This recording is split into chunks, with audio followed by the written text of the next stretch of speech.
Hey everyone, we're back here live at KubeCon. It's freezing in Atlanta. I don't know if they turned the heat on or they just want to get enough people in here to get the body kinetics going on. Yeah, maybe get a little closer. I'm going to start burning the carpet for heat.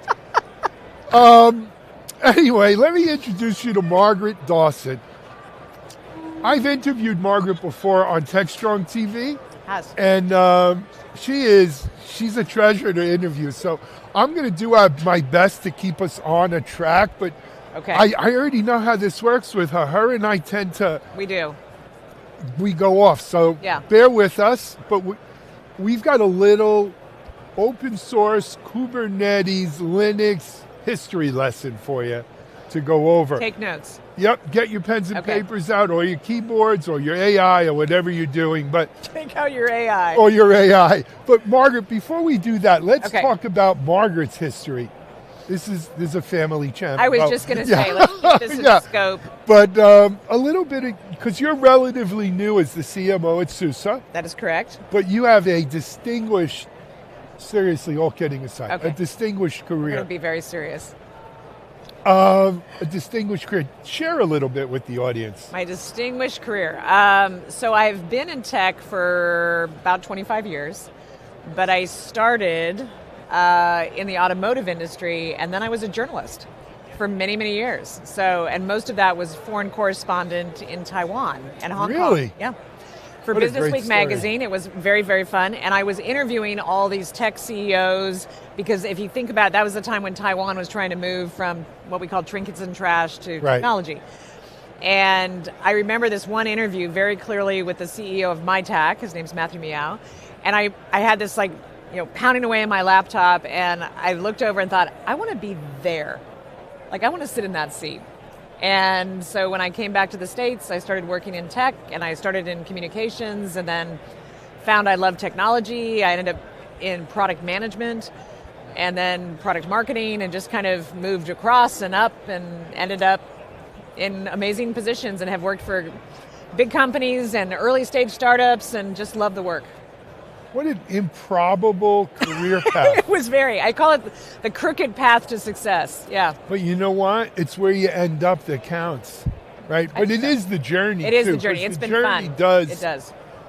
What a great story. Love and that. an inspiration, not just to women out here, because it's easy to say, oh yeah, she's a woman, obviously. But thank you. That's the nicest thing you've said to me all day.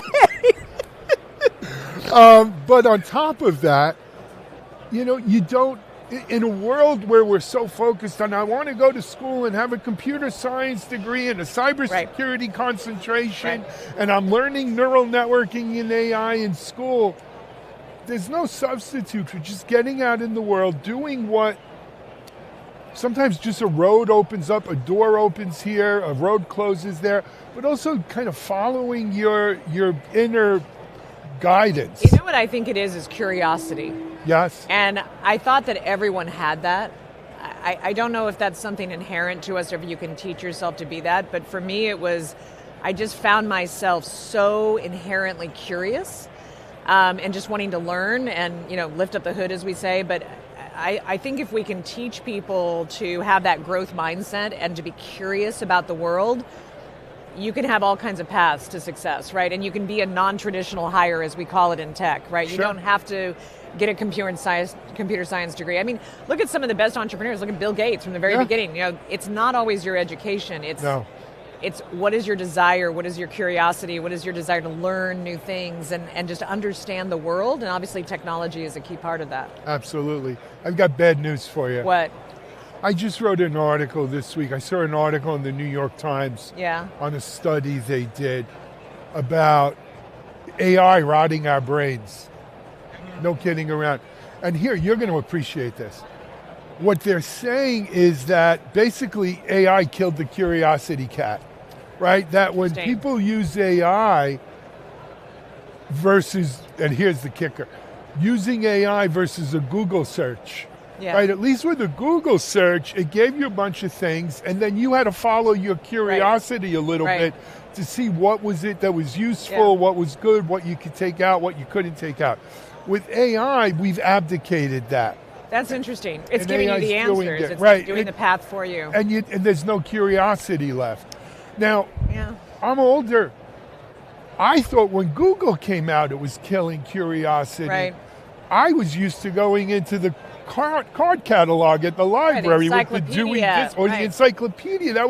And what was nice about using those is it was sort of a circular path to where you went, but you might find out 10 other things you weren't even looking for. But I feel like this is another excuse, that we're either going to be lazy or we're not. And I think inherently, I use AI every single day. Yep. It has not made me less curious. What it makes me is even more curious at a deeper level. Oh, great. So ChatGPT or Gemini just gave me some great ideas. Okay, now I want to go to the next level. So I feel like, yes, if we continue to allow ourselves to just hit that initial information bar, then they'll do all the work. And I got my answer and I'm done. And then you won't have a job. Probably won't. But if you use it to say, now I can be more strategic, now I can be even more technical, now I can think about things at a deeper level, then you'll have a job. So I used a picture of the corpulent humans in WALL-E, the movie WALL-E. Do we want a society of Wallies who sit on those chairs? I was just talking about this with someone last night. Or do we want people? But because if you are curious and you do want it, you have that spark. Right. AI is probably the greatest tool we've ever invented to help you itch that. Right. And it tells me I'm brilliant on a regular basis. Well, it does. Kind of like, that's my concern, is we're going back to everybody gets a trophy. They're like, that's a brilliant question, Margaret. I'm like, no, it's not. It's really not brilliant. I just assume that it's nonsense. Yeah. Though it could be hallucinating when it says that to me, to be honest. Even if it is, I kind of like it. I would like it if it said, Margaret, you're so beautiful today. Mine's never told me that. But my name's not Margaret. That would be uncomfortable if it said Margaret to you. It would be a little uncomfortable. That would be. So, I knew we were going to go off the rails. No, but that was profound. That was profound. Kind of philosophy about AI. It was a good discussion. Actually, it's out there. I did a LinkedIn article. It's called AI. You suspected it all along. AI is rotting your brain. Okay. But let's talk about KubeCon. Yeah. SUSE.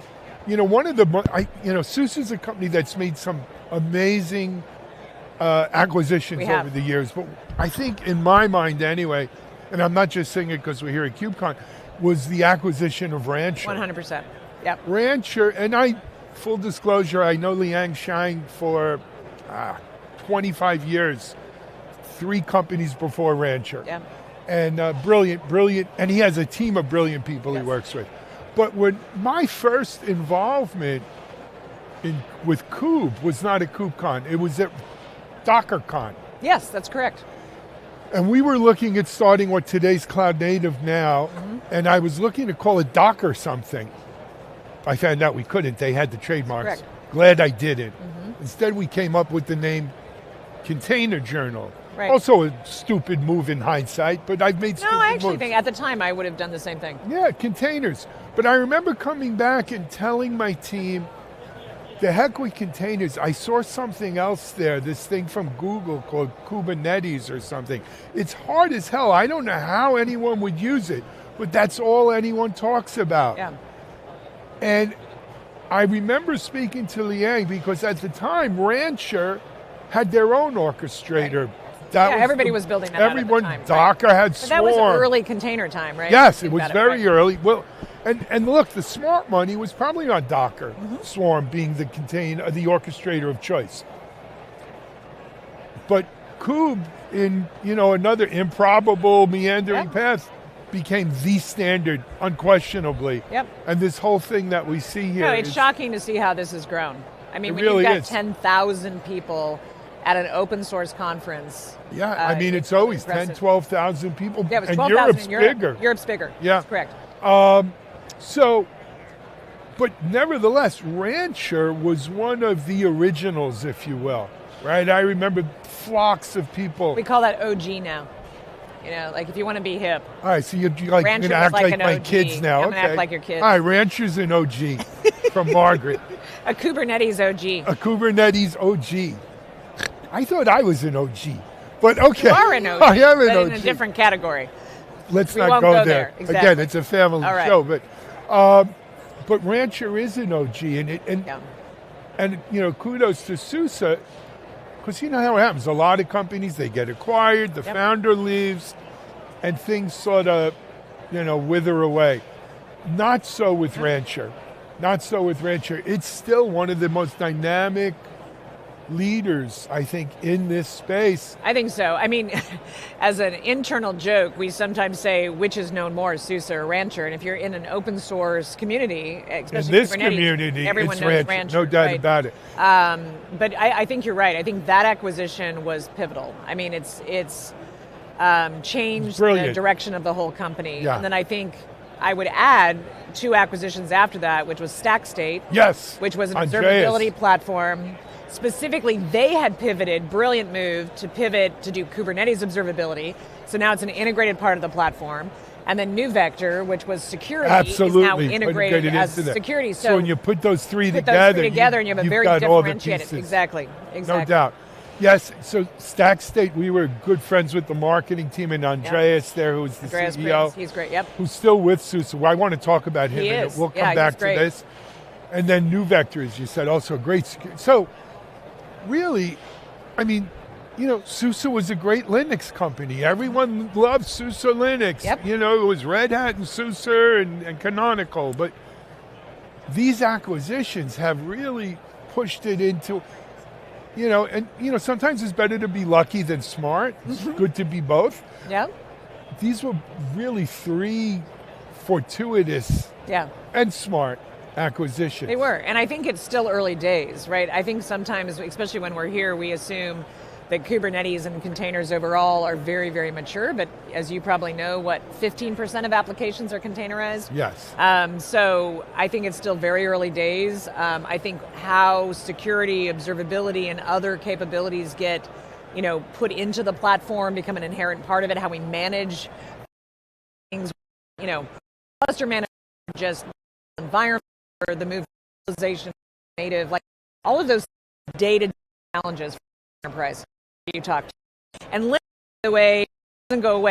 Like I like to say, Linux is containers, like you operating in and under containers. Well, here's the, and how many people in our audience do this? Containers in Linux, way before it was a Docker. That is correct. The Kubernetes was a Spark. Google years on. That is correct. That is correct. Many, many years ago. Yes. Yes. Containers are not. They were in Linux. For the ability to have the orchestration and I would say, the mobility, so to speak, across environments. No, Solomon Heiss and the Docker team kind of revitalized it, making it a developer tool as much as an ops I think tool. that's right. And the thing I was thinking about is like how applications have become more composable, and the ability to deploy them in different ways and update them in different ways. That was really the magic. Absolutely. All right, boys and girls, that was your Linux and Kube lesson for today. But kidding aside, Margaret, I think the vitality of SUSE and the 3 acquisitions here that are cornerstones of this is evidenced by the amount of announcements you guys have around KubeCon. Right. And I know you have some books to be a terrible thing not to use. Yeah, but what I'll say overall is that if you look at SUSE Rancher as well as SUSE Linux, both of those are what build in 2 of our other platforms, which is SUSE Edge and SUSE AI.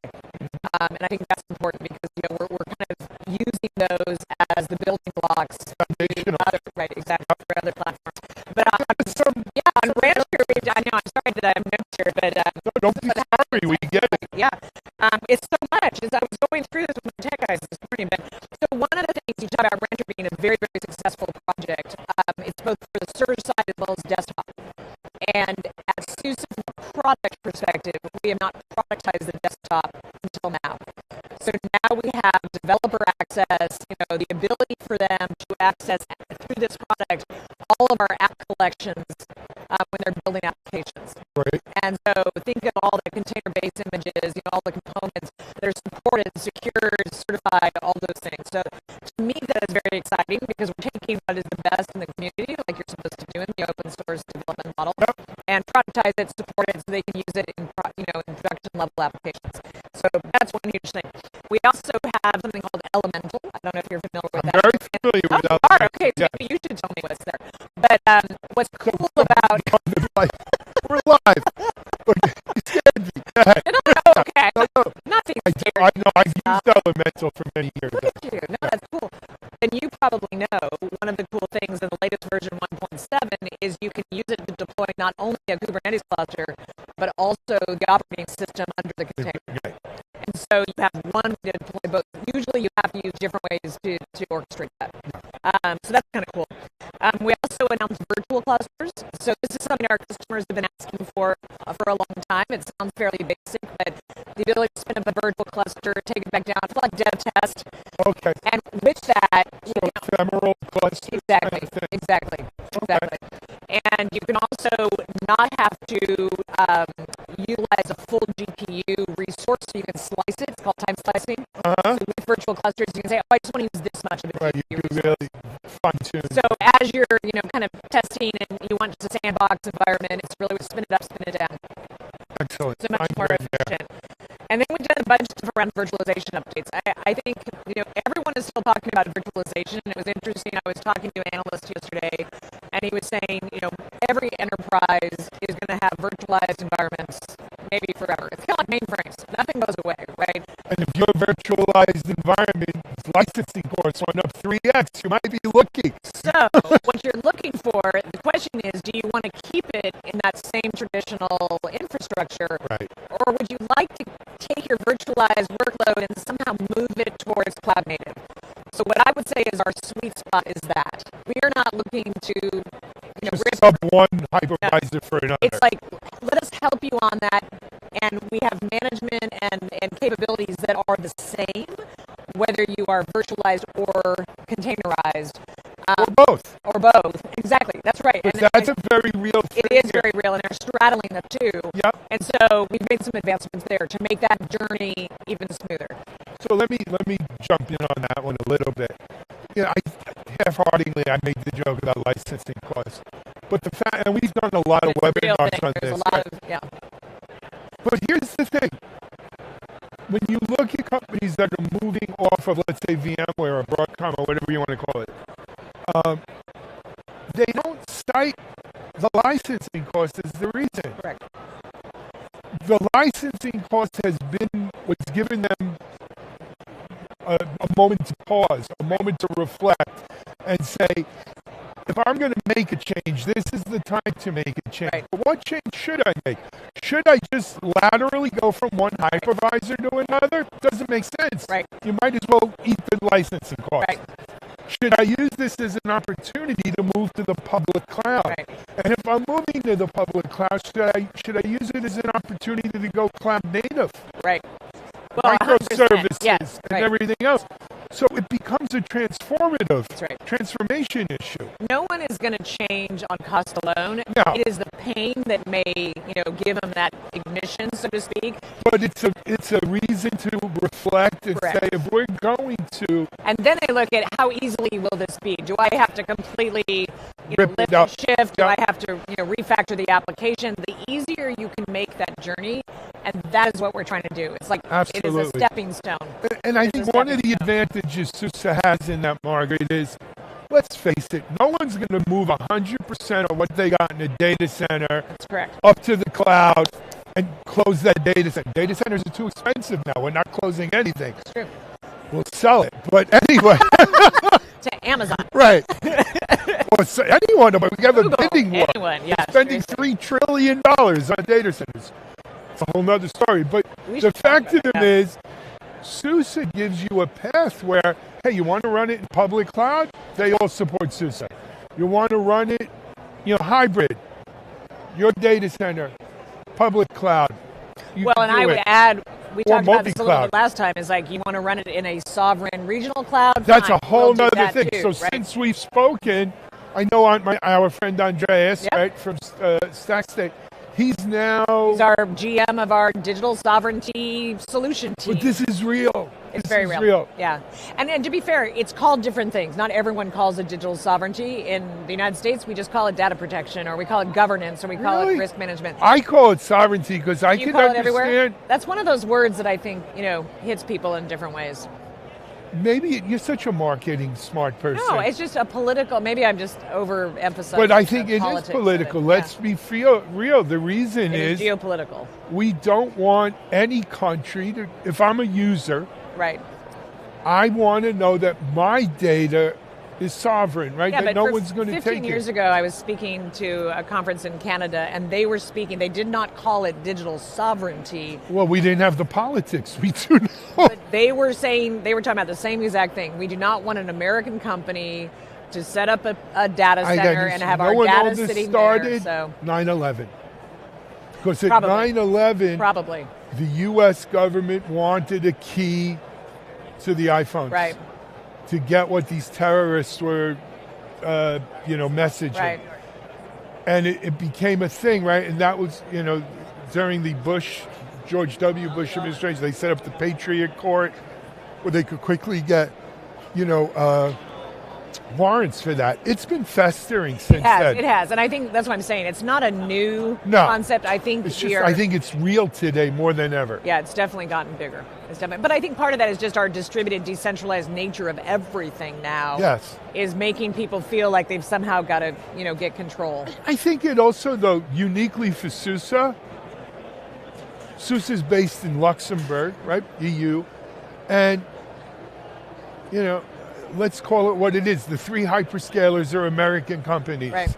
And people are looking for alternatives. Yeah. Even American companies are looking for alternatives. But I think we need to be, my only caution to that is we need to be careful not to over-regionalize this, because I do think this idea of sovereignty is a global phenomenon. Absolutely.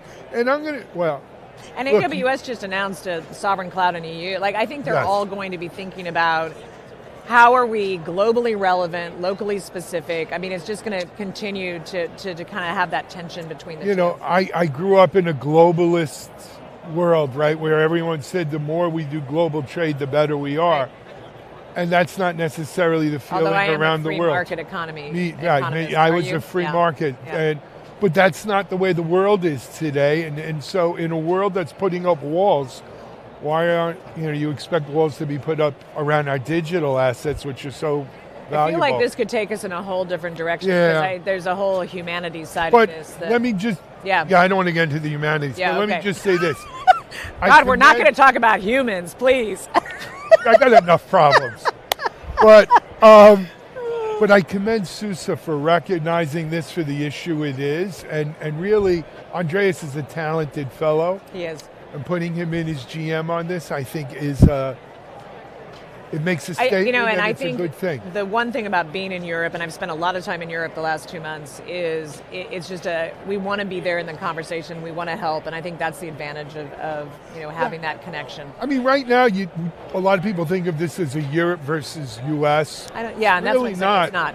Every country, every state are all putting up their own walls and barriers. Well, and some of it, let's be honest, is not geopolitical. Some of it is the incredible cybersecurity threat that is just expanding every single day, which we could take back to open source, because the one thing I always say to people is that when you use proprietary software, you have maybe 100 engineers, 1,000 engineers, maybe even 10,000 engineers. When you work in an open source way, you have potentially tens of thousands of people all looking and caring about the security of that code. Yeah. Right? And it changes the whole paradigm. So we could talk about open source security. Maybe we could do that as a part 2, though. That would be, I think we should. I can't do it now, but we will. But there are issues around that. And you also need to talk about open source compliance. Yep. And differing rules in different jurisdictions.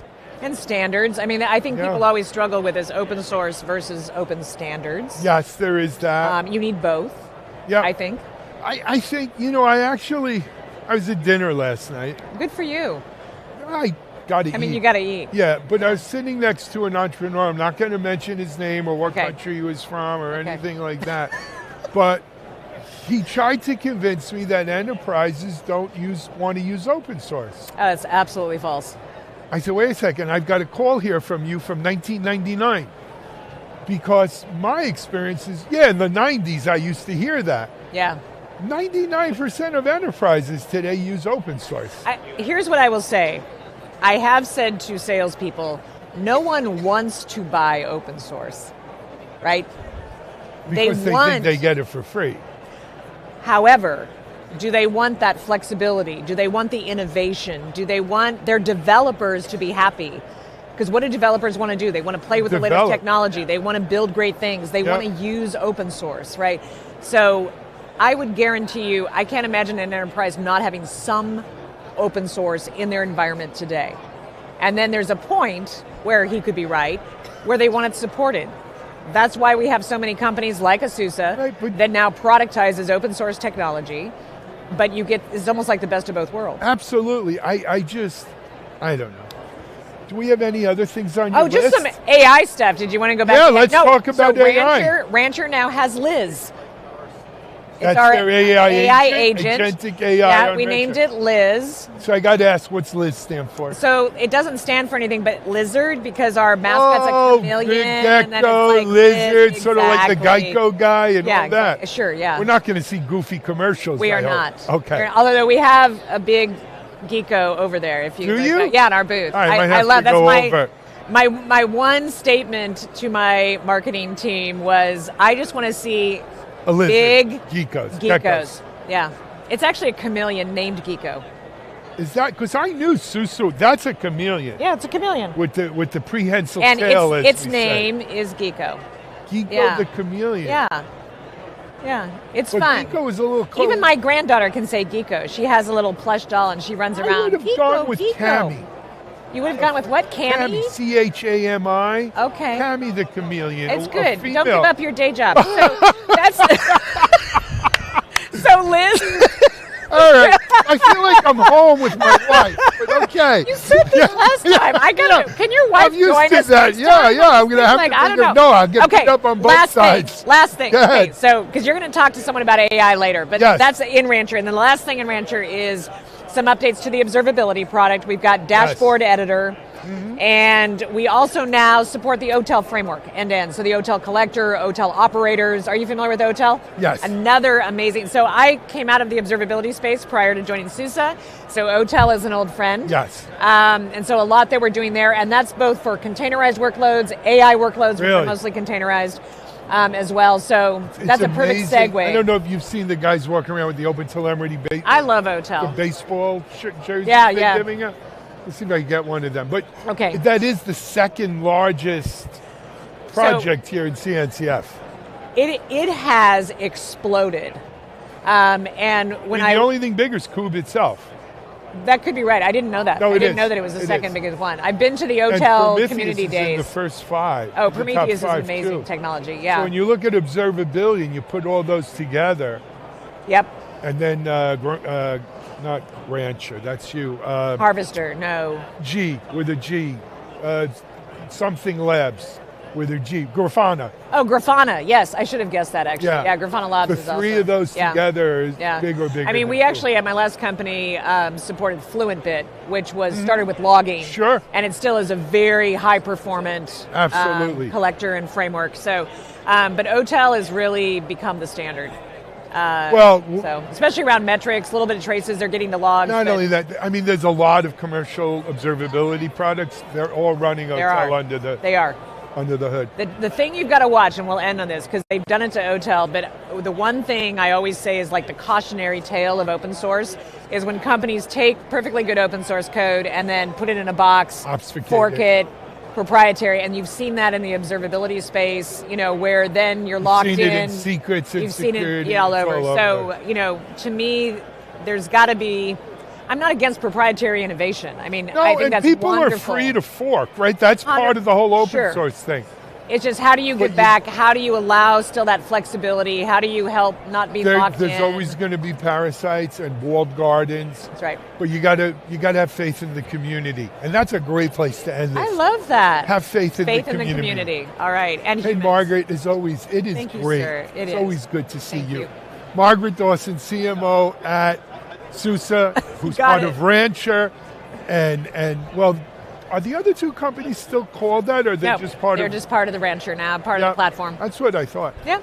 We'll have more SUSE, I think, on Thursday. And that'll be all about SUSE AI, so it's a perfect segue. We got it going on. Margaret, enjoy KubeCon. I will. I hope to see you soon. I like that. All right. Thank you. Margaret Dawson, SUSE. We're going to take a break. We've got people lined up and waiting, so we'll be back here in just a minute. We're live at KubeCon.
Hey, everyone. I hope we're live. Yes, we are live. Okay. Hey, everyone. We're back here at KubeCon. It's afternoon of day one of the main show. Yesterday, they had all the satellite conferences, but today's the opening of the show floor, and there's all kinds of things going on, including, I think, there's the Cube Crawl or whatever they call it. Tonight, yeah. I don't know if I'll make it to that, but we'll see.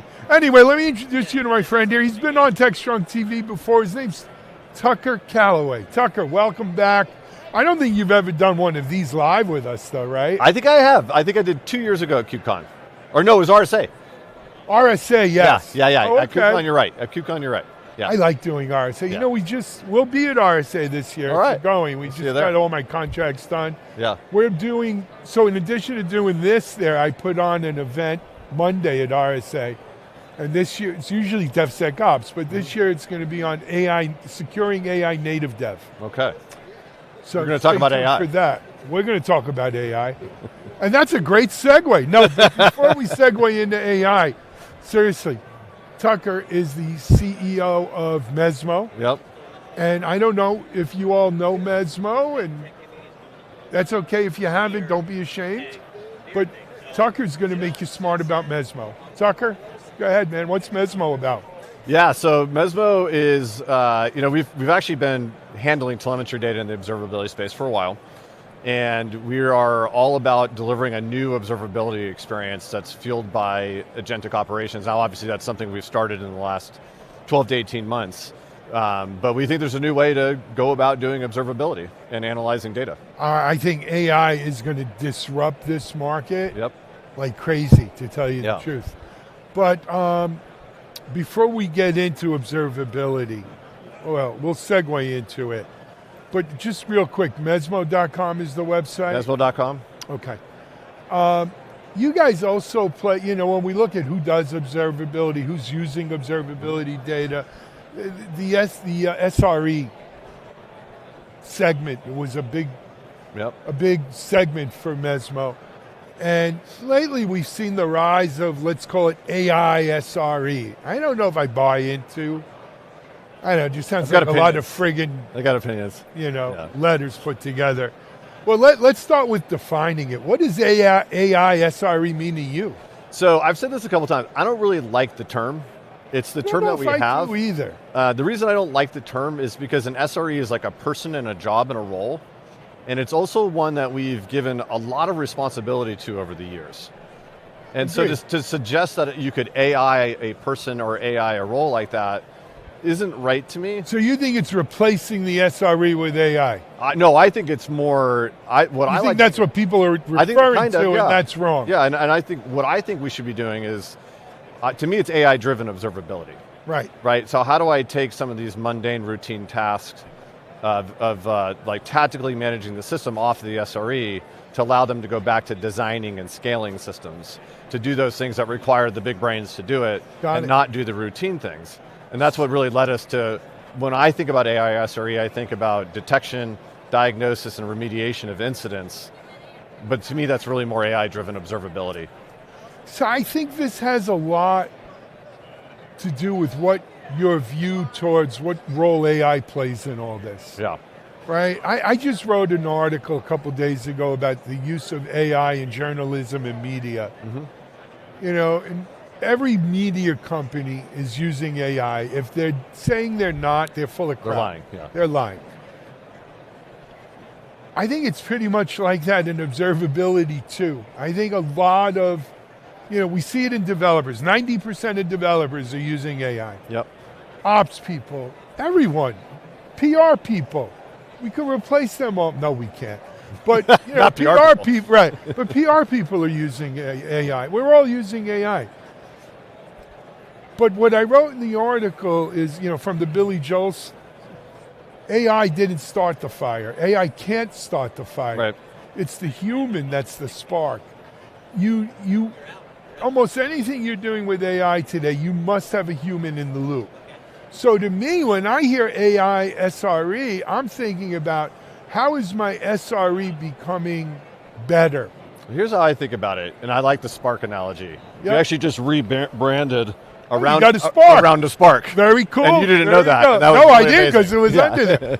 That's amazing. What are you having for dinner? No, I'm only kidding. But to me, that Spark is actually the data, is the Spark. And what's changed a lot is how we can analyze data. So when we think about what observability fundamentally was, it was presenting complex data to humans for them to determine the root cause of a problem and the next steps. And so like the solutions that are like out there today are basically taking people through an investigatory process and presenting them with the information in a very human consumable way. That is no longer the best way to analyze data. Yeah. Right? What now, is the best way? The problem is, AI is a better way to do it, but the problem is at operational scale, the amount of data that telemetry or observability creates can't just be processed through AI. So we found that training the models, which is kind of the prevailing approach today, and doing better prompts was an insufficient way to actually derive operational outcomes with AI to do the AI SRE. So we took a different approach, which is to optimize the input, and so we basically apply, it's called context engineering as the discipline versus prompt engineering. And what we do is we basically refine the data before it's supplied to the model, and that allows us to give better, faster, and cheaper outcomes out of the model. Love it. So we can do it without training. We can do it without using your data. We can have you up and running in 5 minutes to do this. It happens at like 10% of the cost of what the traditional approaches are. We have benchmarks to prove this too. It's pretty fascinating. Like, as you know, we've been focused for a while on the processing of real-time data. Well, it turns out that suited us really well in this transformation to an AI world. I think, well, I was just going to say that, because that's kind of better be lucky than good. Best to be both. Yeah, we're both. My lesson of 25 years in venture-backed startups. But, to me, so let's put the SRE to the side, because that's a human issue. Mm-hmm. I don't think we're replacing humans with AI today. No. I think we're replacing humans with other humans who maybe use AI better, right? But the human's going to be there. But when we look at observability, look, I've watched observability blow up here at KubeCon over the last 3-4 years. OpenTelemetry, Prometheus, have become OpenTel more than any of them. Yeah. Giants. I mean, and almost the whole observability space has OpenTel kind of under the hood there and as a building block. Yeah. I really believe that AI, and AI, whether we're talking agentic AI, which is really, I think, where we're going. Yeah. I think generative had its moment in the sun, but it's agentic. Great. Has the potential to blow it up yet again. It was like observability was a fission bomb, and now we're looking at a hydrogen bomb. A couple of ways that I look at that. One is I think the consumption of AI is going to explode observability in a way that's far greater than what the cloud did. Yeah. Right? That's one aspect of it. The other aspect is that the way we think about analyzing that data is just going to change dramatically, right? So an OTel is a huge part of that. So it used to be that the incumbent vendors in observability owned the creation of data. Well, they don't own that anymore. OTel owns that. That's it. And that was this massive disruption without any consequence, because we were still fundamentally dependent upon those incumbents to analyze and process the data. Right, because they were the best way to process the data. Well, they were the face. They were the face. The other stuff was kind of under the hood. Yeah, so now the face is changing. Because now the best way to, as we were talking about, the best way to analyze that data is actually to do it agentically. Mm-hmm. So now if you're an incumbent, you no longer own the creation, nor do you own the analysis of the data. So now this is just a data management and an experience problem. It's no longer this big giant problem that an incumbent can own. So the problem is like been chipped away at, but I know AI has taken us to this tipping point where the analysis is now better done in the model, not by the human. And what we're proving, or we believe we have proven, is the models today are good enough They don't need to be trained, you just need to give them the right data. Right. And if you refine the data in the right way, you will get the outcomes that you expect, that you want and hope for out of AI today. It can be done. And so to me, this begs the question then, what is the human's role in it? So the human role is going to be, for a period of time, going to be pretty big, right? Because if you get back into detection, diagnosis, and remediation, we're really focused on the diagnosis, because I don't believe you can get to agentic remediation until you have extreme trust in the diagnosis phase. I agree. Right? Like no one's gonna let remediation happen agentically.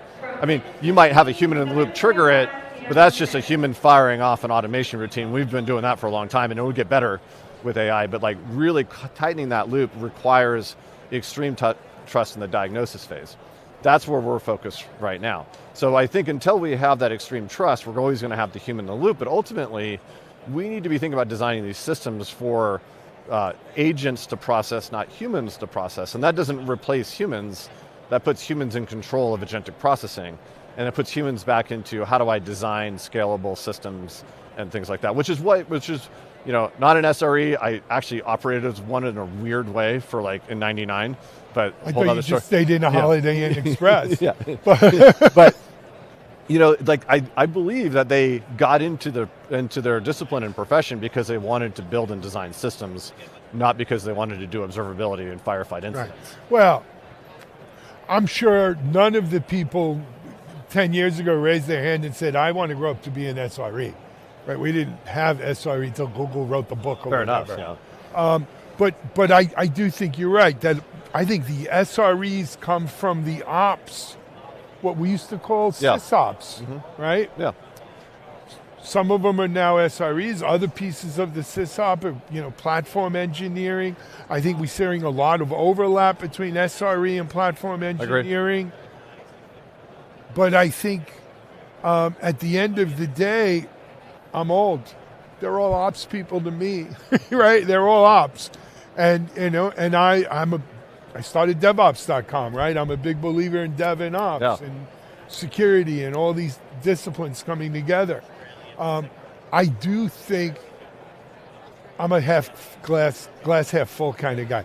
I do think AI gives us the ability to bring these together and to recognize some of the goals that you just said about why they got into it. I was at Chef during the DevOps movement. I've been in observability. I've been in observability forever. We've been trying to do these things for a really long time now, and I think we can actually deliver on the promise. Yeah, finally. I think having better observabilities and making the SRE's job easier, if you will, is almost a byproduct of all these things, right? But in your case, it's the main thing. I mean, it's what Mesmo's about to a lot of degrees. But I think it's a friggin' great time to be in the observability SRE business right now. Here's an interesting thing to think about.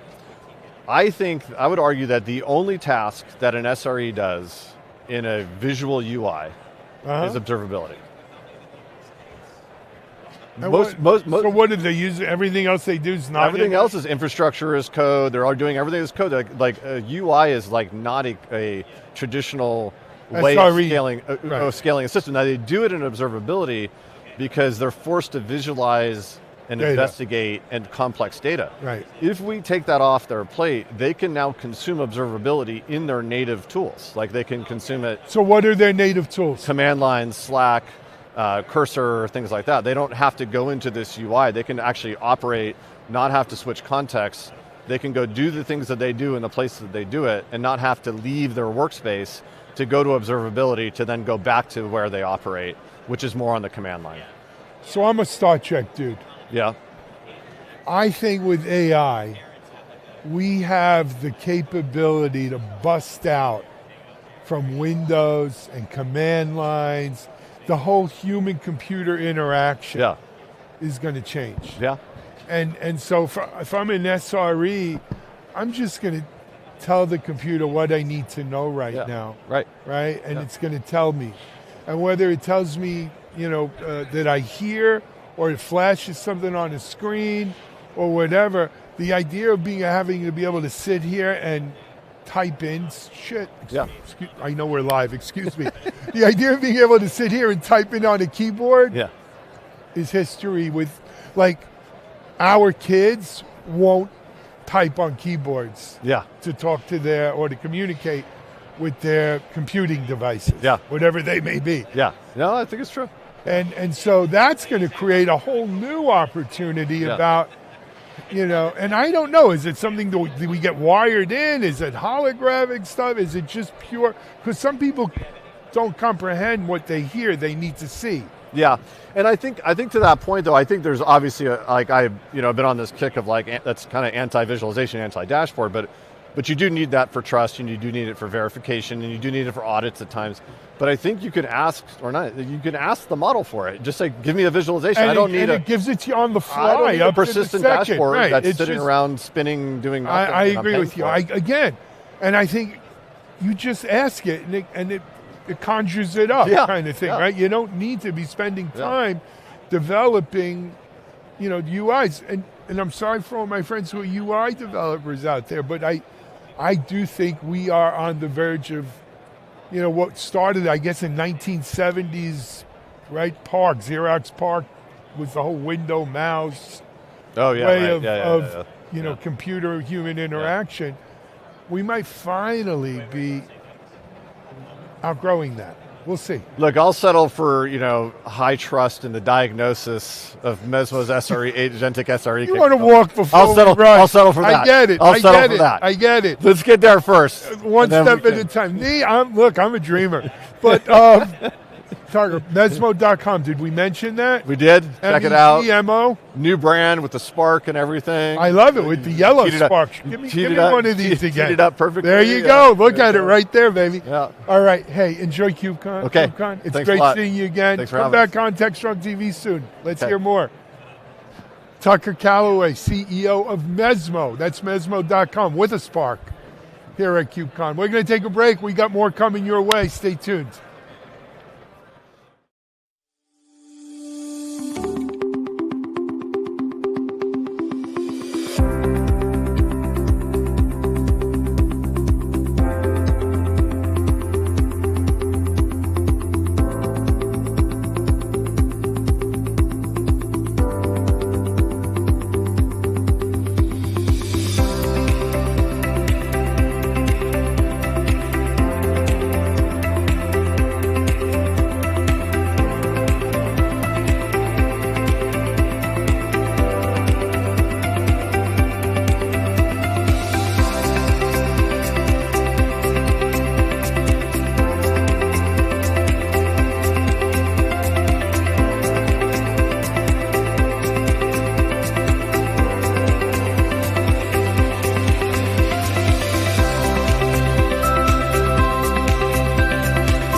Hey everyone, we're back here. We're live at KubeCon, afternoon of day one coverage. We've had some amazing conversations. If you missed them, I apologize. Here's the good news though, we recorded them all and they'll be available by the time I get home. Well, early next week maybe. They'll be available and you can check them all out. But don't miss the next one, stay tuned. Whether you're watching this on YouTube or LinkedIn or Facebook or X or any of our Techstrong sites. We're on DevOps.com, Cloud Native now, Security Boulevard, Techstrong AI, Techstrong IT, Digital CXO, our YouTube Techstrong TV channel, our Techstrong.tv website, and I think our OTT channel if you want to watch it on a big screen. I always tell my wife I look best on the big screen. Of course. That's when she slaps me, but look, I like to watch me on a big screen. Anyway, let me introduce you to my friend Himanshu Singh. Himanshu is with Broadcom. Himanshu, welcome. Thank you. Thank you for having me. Enjoying KubeCon so far? Absolutely. Very exciting day one today. Yes, it's been an energy, always a lot of energy at KubeCon. Yeah. Himanshu, before we get into, we've got a couple things we want to talk about. I want to spend a little time just letting our audience know a little bit about who you are and, you know. So give them, if you don't mind, a little bit of your background. Absolutely. So yeah, I am Director of Product Marketing at VMware by Broadcom, right? So my focus areas right now are around Kubernetes on VCF, which is our VMware Cloud Foundation offering, everything AI as well, and then also looking at our kind of cloud operations, cloud consumption capabilities. Used to be part of the old ARIA portfolio, sure. Essentially, right? So a few of those things kind of, very related areas to each other in terms of how consumption works in a private cloud. So happy to be, working on that piece. I've been at VMware coming to 13 years now. So lots of changes. But so you were at VMware before Broadcom. Oh, yeah. You've seen a lot of changes. I have seen a lot, and I have the scars to prove it. I bet you do. I bet you do. A lot of people, well, look, in the software world, I think everyone knew VMware. And I think everyone knows that not everyone, I guess, but most people know VMware is now part of Broadcom. And Broadcom's a name, I think a lot of people know Broadcom by name, but they don't realize all of the things that Broadcom is part of. Without asking you to be the Broadcom spokesman, but you're going to be. Give us an idea of the different tentacles, if you will, the Broadcom. Yeah, tentacles, that's interesting. It's less... Well, an octopus is a very intelligent animal. Very intelligent, then let's just go with that, right? Yeah. So Broadcom actually right now consists of, I think, 26 different divisions. Oh, I didn't realize there was that many. They do operate as almost as independent businesses. So you have a lot of flexibility. Each kind of GM has a lot of flexibility in terms of just going to market as they were. So Broadcom's known in terms of more of a hardware company for a very long time. Yes. Massive hardware innovations, etc. I mean, but at the same time, in past, I want to say, close to a decade, they went into software, very strongly to kind of really think in terms of, if you look at a hardware business, which is very kind of seasonal, there's this like press and troughs versus software brings kind of more stability. Yes. And I think that's what Hock Tan was thinking about in terms of, growing Broadcom beyond the hardware pieces. So you got, a few different pieces the Broadcom software group now has. And then of course, VMware by Broadcom, probably the biggest acquisition in the industry when it happened in 2023 timeframe, $65, I would say billion. Broadcom, VMware or CA was a big buy too. CA was big as well. CA was like 16 something. But it was older, so you got to go by, if you put inflation on those numbers, that's it true. Probably is close. Yeah, CA was a long time ago, and then of course Symantec. I think that was the first big software. Yes, absolutely. And so they started with that, and then they kind of got the flavor of it, and so then they went Symantec, they went VMware, etc. And VMware is a whole kind of different story, right? Because I think, the kind of ecosystem VMware brought with it for Broadcom, there was a huge amount of, I think, learning in terms of the Broadcom culture as well. And we're very fortunate to get the support that Hock Tan has provided to VMware. There's been a lot of focus, for sure. Yes. VMware behaved very differently before, kind of an amalgamation of a bunch of different groups. versus now it's extremely focused. We've got one key offering, which is VMware Cloud Foundation, and then really making sure that we're going after the private cloud, the value we're delivering, and building capabilities around it into VCF. And that's been doing like very well for VMware overall in terms of how. Look, you've been in VMware, what'd you say, 13 years? Close to 13 years now, yeah. I've been following VMware longer than that even, right? And if you look at the history of VMware, very interesting, right? For those of you out there, I'll give you a little history as I know it, right? It was kind of spun out of, actually it was started and then brought into EMC, wasn't it? Yes. Right, the original founding team there were a lot of hypervisors vying for the market space back then. That time, yes. The Red Hat one, there was some open source ones. But VMware, it was very, at the time everyone thought it was very lucky to get hitched into the EMC orbit. Yeah. And, and similar to Broadcom, it was basically kind of a hardware company. EMC was a hardware storage company. It's all about storage, yeah. And now all of a sudden they've got this hypervisor company. And I think it was a bit of a red-headed stepchild, if you will, because it wasn't core to what EMC did. Then now EMC goes and gets acquired by Dell, another hardware company. That's right. Although Dell would argue, like by the time they came to acquire, they were a software company. Again, much like Broadcom, they were transitioning to software. Yes. To even out the cyclical hardware cycles. Yeah. Then Dell goes private, spins out.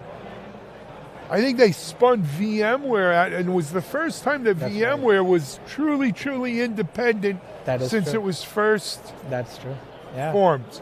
It's probably around when you joined? No, so I joined back in 2013. So that was still Dell or EMC? Yeah, that was EMC. Okay. So it was EMC, then Dell came in 2016, I believe, and a whole bunch of things through that. And then, of course, VMware became a spun-out independent company. I think we might have been technically independent for like 6 months. Right. And then Broadcom kind of made the announcement of the acquisition. It's an amazing thing. Yes. No one's ever let VMware just be VMware. It is extremely valuable in terms of the IP that VMware has and the so the market share, right? VMware, though, as we said, there are a lot of open source hypervisors and public cloud hypervisors and so forth. VMware is the hypervisor, right? It has been and continues to be. Now, Broadcom bought it, and there was all kinds of rumors and feelings about what that meant for VMware. But as you said, I think Hock Tan surprised a lot of people in that he didn't treat it like CA. Yes. He didn't treat it like some of the other software acquisitions.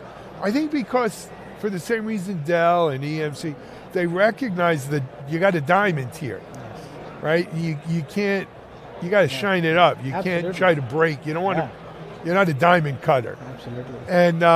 And so it's had a reflowering, if you will, with that's a Broadcom. good word, Yep. And that is, look, we all talk about license changes and all of these things, but when you look at people who are either staying on VMware or leaving VMware, they don't cite cost as the issue. The issue is freedom. Do I want to have a multi-cloud, a hybrid cloud? Do I want to just stay in my private data center? Do I want to be locked into anyone's walled garden? These are the things people care about. Yeah. But and I think this is the thing with, again, any kind of like platforms that we have, no matter which vendor you're talking about, at the end of the day, it becomes a platform play. Where do you want to standardize on?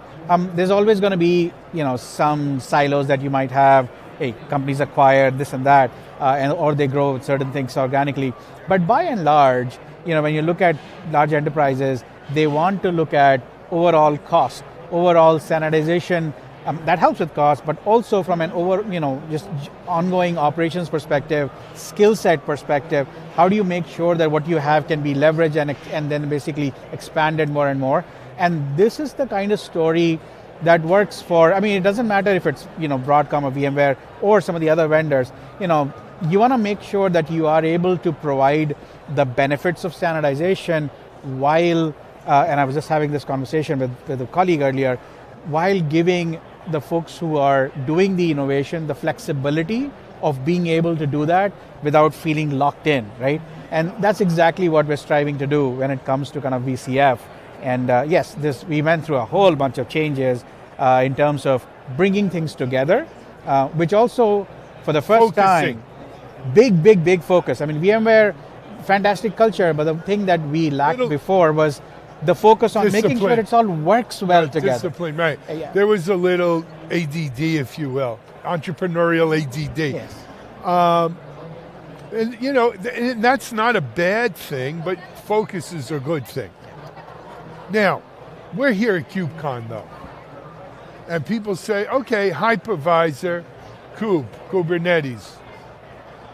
What's the connection? And if you're asking that, then you really don't understand, right? Containers, orchestration of containers have predominantly run on hypervisors from day one. That's right. VMware, pre-Broadcom, was a huge supporter of Kube. Absolutely. Of CNCF. They continue to be under Broadcom as well. Yes. Talk to us a little about that. Yeah, so VMware has been involved with CNCF for the longest time, basically right from since inception pretty much. Yep. Got involved with Kubernetes right up front. And we've been, this is something that folks are actually surprised to hear, that we've been, if you look at long-term Kubernetes projects, contributions by companies, we are the number 3. People are very surprised to think, oh, VMware, you guys have been that active? Yes, absolutely. And it's just that we never kind of talked about it, right? But then people we've been right there together since the beginning. If this is again quoting CNCF statistics, it's been a top contributor. We've got a lot of people who are maintaining lots of kind of CNCF projects, Kubernetes. So the idea has been that we've not been like just the users of Kubernetes and incorporating it and making sure it works on our platform. We've been right there with the community, building it, helping to build it all this while. And we want to continue to do that in an even stronger way as we go forward, because as you think about core infrastructure, it doesn't matter you want to run applications on virtual machines or on containers, which predominantly, as you said, pretty much everyone, including all the hypervisors, run your containers on Kubernetes on a virtualized environment. Everybody has their own kind of flavor. And because it brings a certain amount of benefits to be able to do that, all the isolation benefits, security, and all that kind of good stuff as well. And making sure that we provide this experience of running containers and Kubernetes as good as folks have enjoyed running virtual machines on a VMware environment, right? We have been always known for VMs. Of course, we're the market leader, no matter what metric you choose. And we're doing the same when it comes to containers and Kubernetes to provide that experience. And this is exactly where, as part of this VCF platform I was talking about, the vSphere Kubernetes Service, or VKS, kind of comes in. We used to talk about this as a Tanzu service back in the day. And as we came into Broadcom, we moved all the Kubernetes and infrastructure pieces as part of VCF. Again, to that point of focusing, simplifying, providing a better experience to customers. At the end of the day, that's what it's all about. And so our Tanzu team is focusing very much on a PaaS environment, going directly to developers, while the VCF piece is working with platform engineers predominantly, and of course, our core kind of audience, the IT admins, the IT teams that have been running infrastructure. So that's kind of how the overall evolution has been. And there's so much more that we're now looking forward to do, because when you focus, you can do so many more things better versus just doing a whole bunch of things in an average way. So we're very excited about that. I could see why, right? I could see that happening. So Here's one thing we haven't mentioned, though, that's been a big thing, and that's AI. Yes. How is AI changing, influencing, showing itself in this ongoing evolution? So we been involved when it comes to the AI space and providing the infrastructure for AI workloads for quite a long time. And we've been working with NVIDIA for more than a decade at this point in time to make sure that all the innovations from NVIDIA, for the GPUs, vGPUs, etc., are available as part of vSphere before, and then now VCF, of course. The other thing is, I forget when it was, but I think it might have been 2023, we kind of put our foot down and talked about private AI as a key piece. We basically said, hey, private AI is again not about like the location, but the concept of privacy of your data. AI in itself is all about massive, massive amounts of data, yes, and where it resides. So we want to make sure that customers are able to get the insights from all that data without having to move the data around, keeping it within their boundaries, keeping it safe and secure. And again, if you folks have used vSphere or VCF, they understand the level of enterprise-grade security that comes with the platform. And so we are bringing the exact same thing to all AI workloads. And of course, when it comes to AI, you're deploying it using Kubernetes. You're deploying it on containerized. The applications are typically containerized. And so making sure that the experience we get for all our private AI services and capabilities that are all included in VCF with vSphere Kubernetes service as well. In fact, today at the KubeCon, CNCF announced the new Kubernetes AI Conformance Program, and we are one of the few really?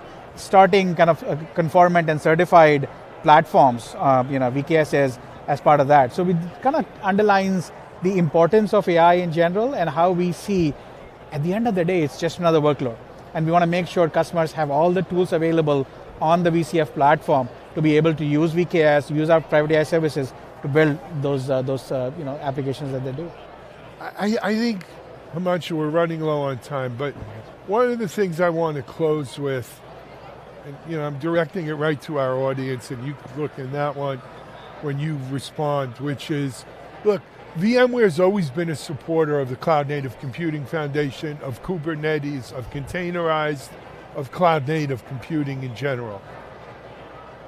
Under Broadcom, that commitment is, if anything, stronger than ever and remains so today and tomorrow.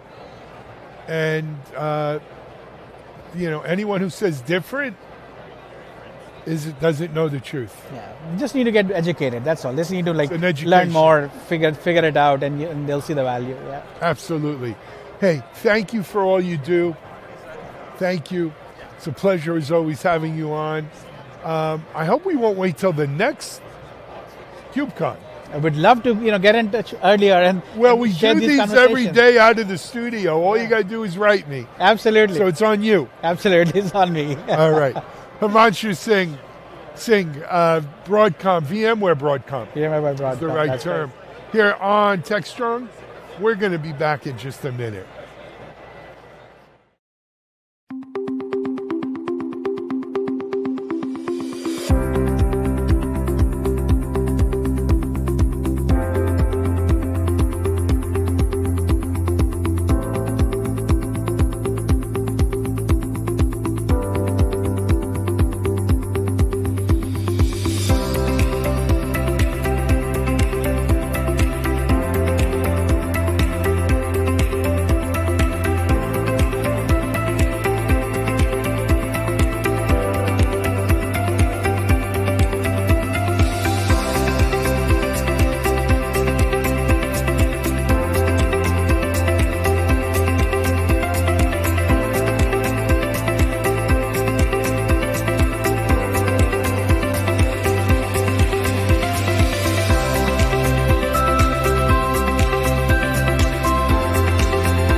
Hey everyone, we're back here. We're live at day one for our KubeCon coverage. Wrapping up, well, we're not wrapping up. We still got a full day of doing things here, but we'll be here till about 5:30, and tonight is what they call the Cube Crawl.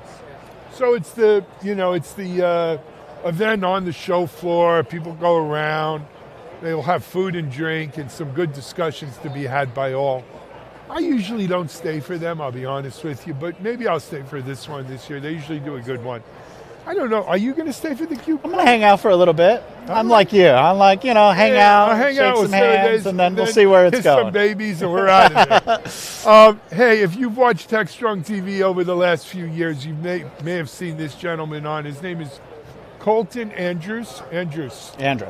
A-N-D-R-U-S. That's correct. Not Andrews. My funny French accent, you got to be careful with that stuff, Colton.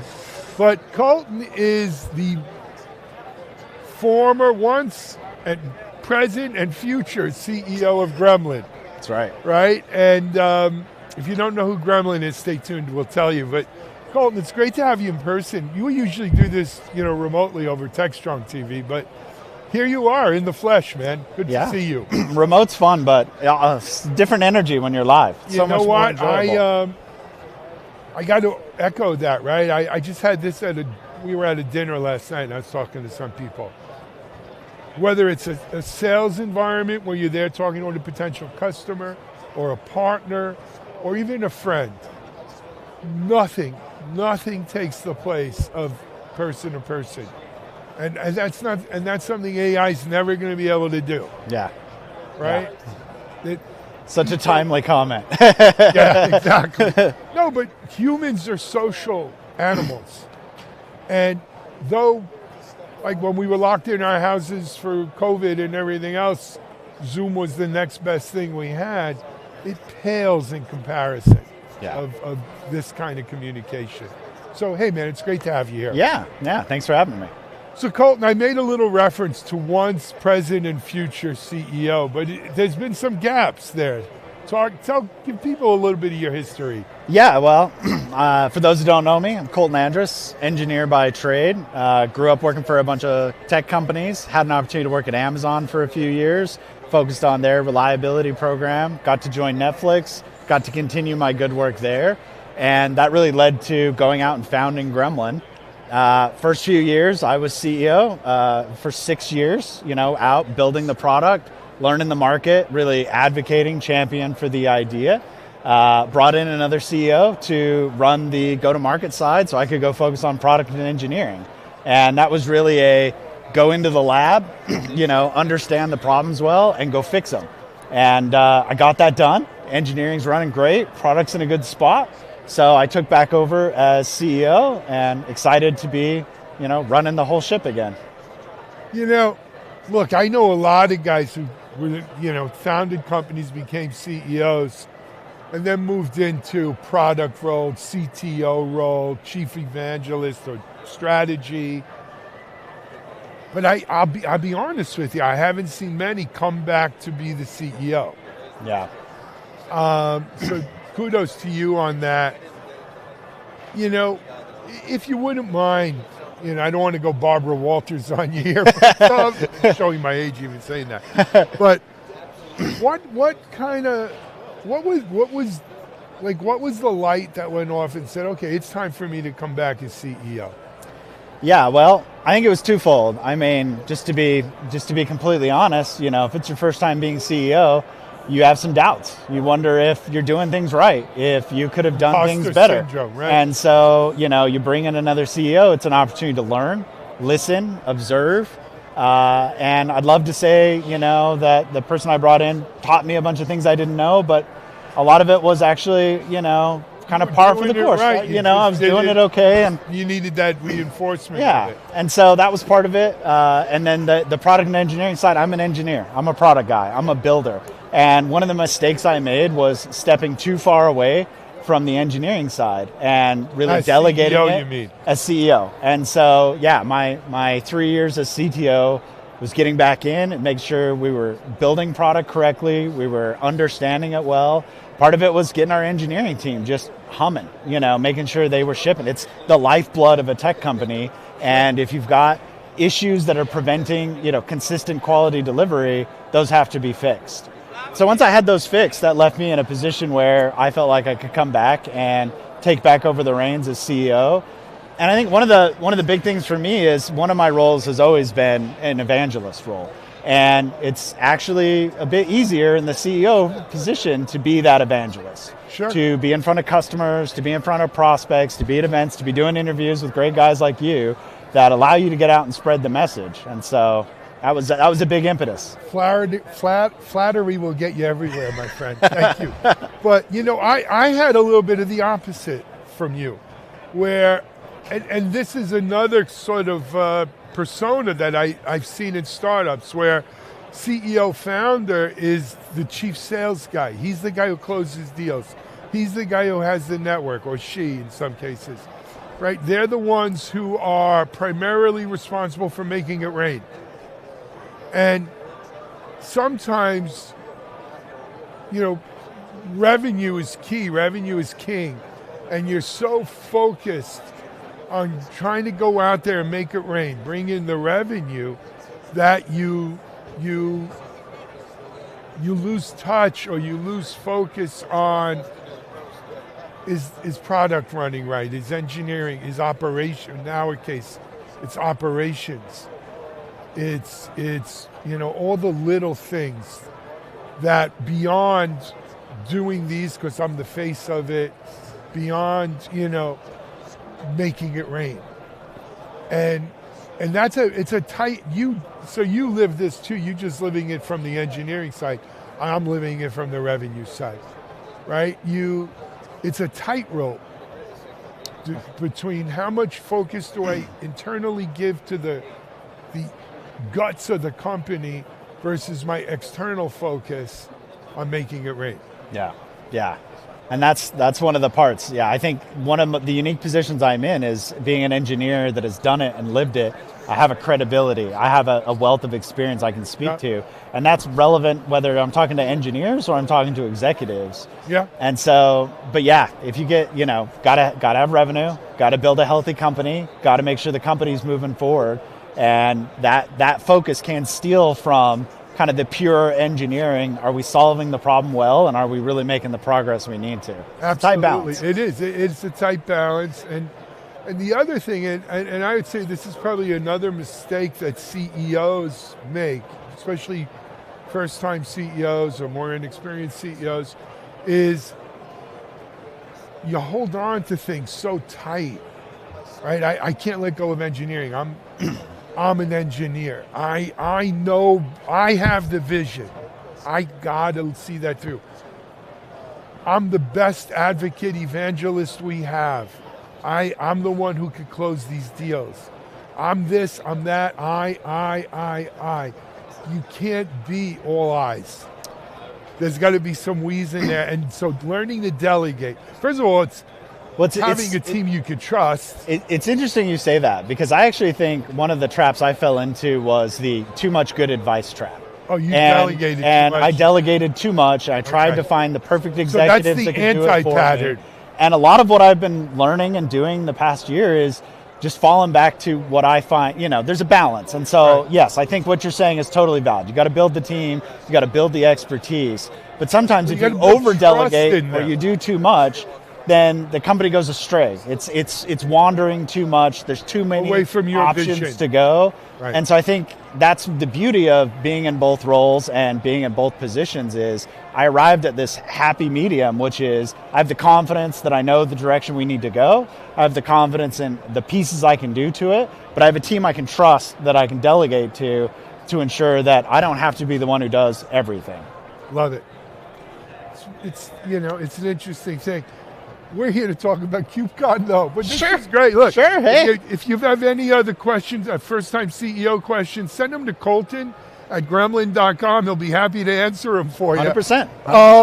But Colton, let's talk a little bit about Gremlin. You guys kind of, in many ways, you invented, well, Netflix did, but you invented chaos engineering. And of course, you were there at Netflix when chaos engineering kind of took root. And Gremlin, at least for my money, was the chaos engineering company then, right? Now, the world changes, things change, technology changes, but talk about today's Gremlin. Yeah, so I think the chaos engineering Gremlin was a cool idea and a cool project, but really needed to grow up a little bit to be effective in today's enterprises. I think a lot of what was great about the early product is it let you go out and experiment and test and understand, and it was a bit how an engineer would build it. Free form, figure it out, if you need help, come ask us. Well, most enterprises don't have time to go out and figure it out, and they're busy. And so what they need is a bit more guidance, a little bit more prescriptive approach. So a lot of what happened over the last few years is, let's take what we know the best practices are and just build them into the tool so people are starting out with the right patterns. And some of that is, the engineers aren't sure what to do. Let's tell them what to do. Let's tell them what tests to run. Let's integrate with their monitoring. Let's tell them if they passed. Let's take the homework away so they can get the work done and get to the answers they need.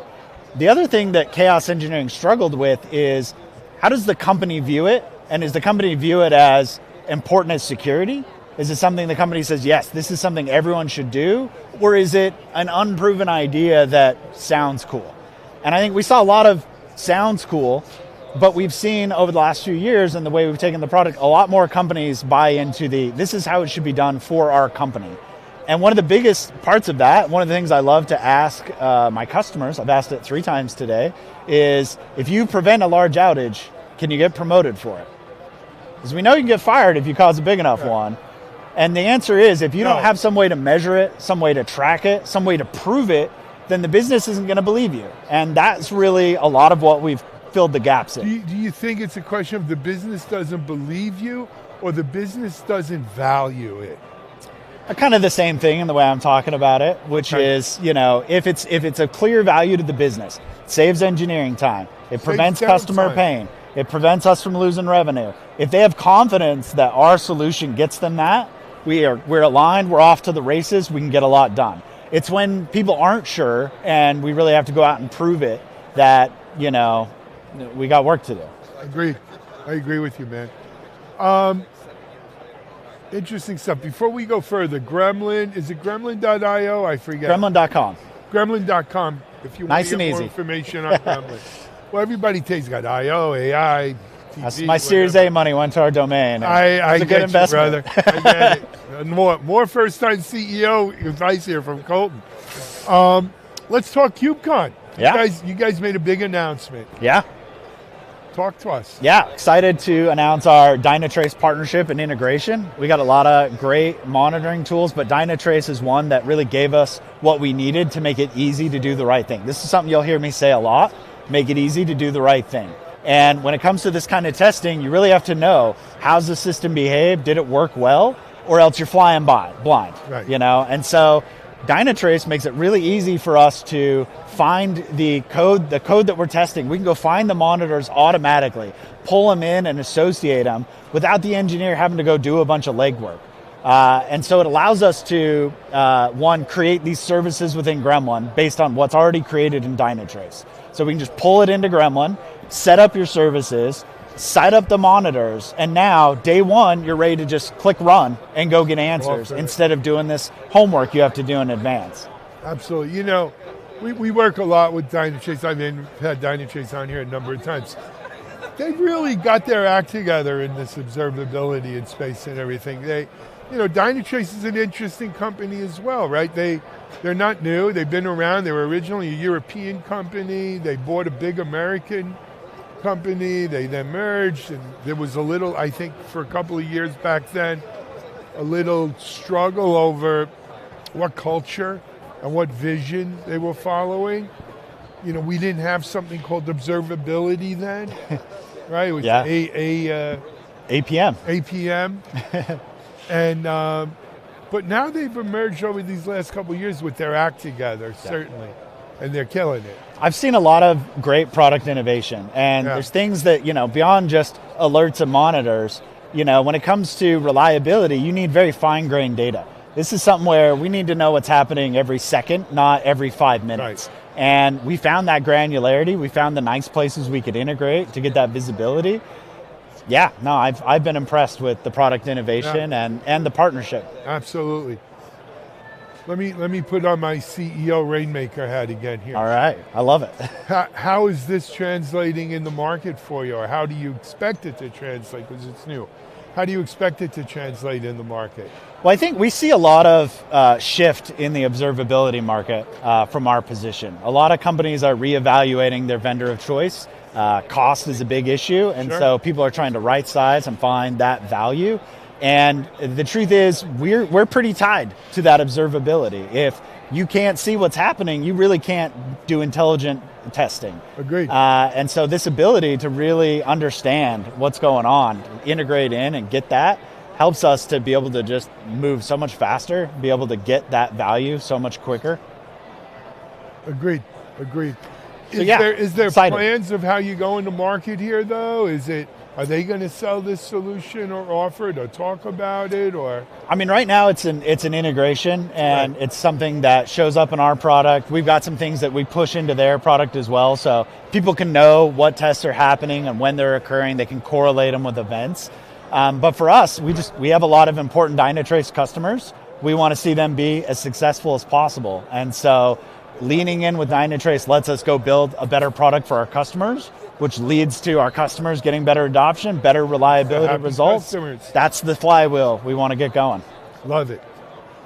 Other observations around KubeCon? I realize it's only day one. Well, if you were here yesterday, right, there was a lot going on. But what do you think? It's been interesting. I have only been able to walk the floor a little bit. I think the last conference or two, you were kind of getting beat over the head with AI. Yeah. I feel like it's balanced out just a little bit. Not every single person's talking about it. I thought it was a compliment I got. A customer came by the booth, or a customer company, not somebody I'd worked with directly. And they asked for the details. We told them all about Gremlin. They're like, great, we want this. And then he's like, you win because you didn't swear. You didn't say the curse word at me. And I said, what? AI. What curse word? He said AI. And I said, well, we've got some intelligent stuff. We think it's important, but we're not here to just jump on the marketing bandwagon. AI isn't the answer for everything. It's not to say that it's not real, it's not disruptive, it's not all of those things.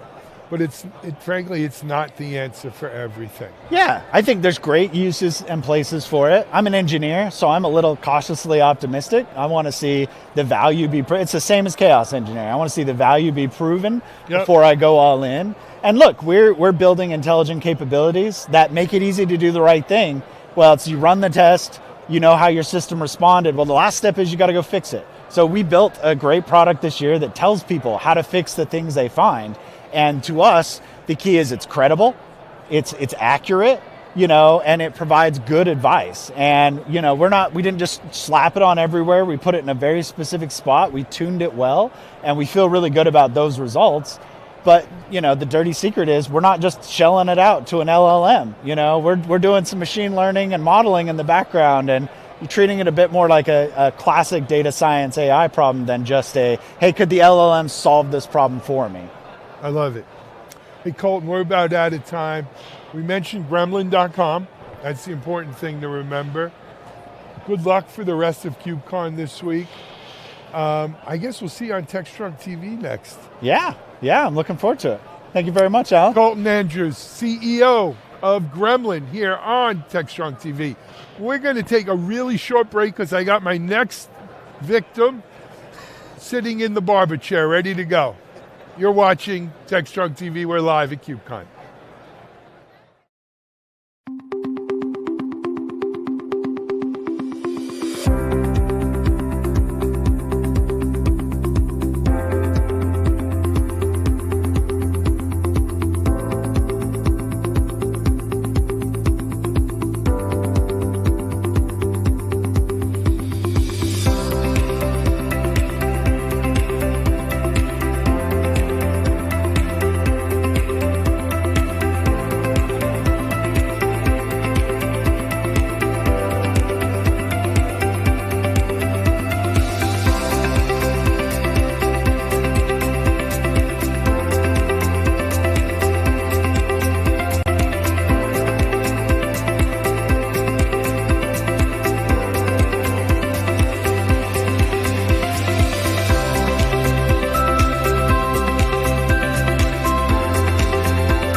All right. Hey, we're live back here in KubeCon. It's Tuesday night, which is Cube Crawl night on the floor. So when I look out there, I see popcorn machines getting ready to set up. I think I saw some hummus, but they'll usually have a lot of stuff here. I think that starts at 5:30 or something, though. I don't know if I'm going to make it to 5:30 here, Patrick. I might make it to the first part, but yeah, it's been a day. I get you. But let me introduce you. This next gentleman here, well, he's going to tell you the company he's with now, but over the last 20 years, 20 would be 2005, yeah, maybe 20 years, probably. Maybe more.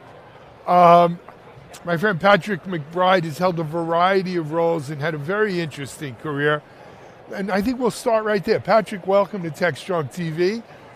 Yeah, I gave you the build-up. Tell them, share your story. Yeah, thanks for having me in. A long time ago, in a place far away. I actually started off as a software engineer, so I wrote code out of school. I was a finance and CS major, so I could go one of two ways onto Wall Street. I could either write code for financial services company or go trading, and I took the former. You ever regret that? No, not at all. Well, not at all. I've had a great time in tech, as you know, since we've known each other for so long. But yeah, I graduated. I worked at one of the large insurance companies and wrote a lot of code.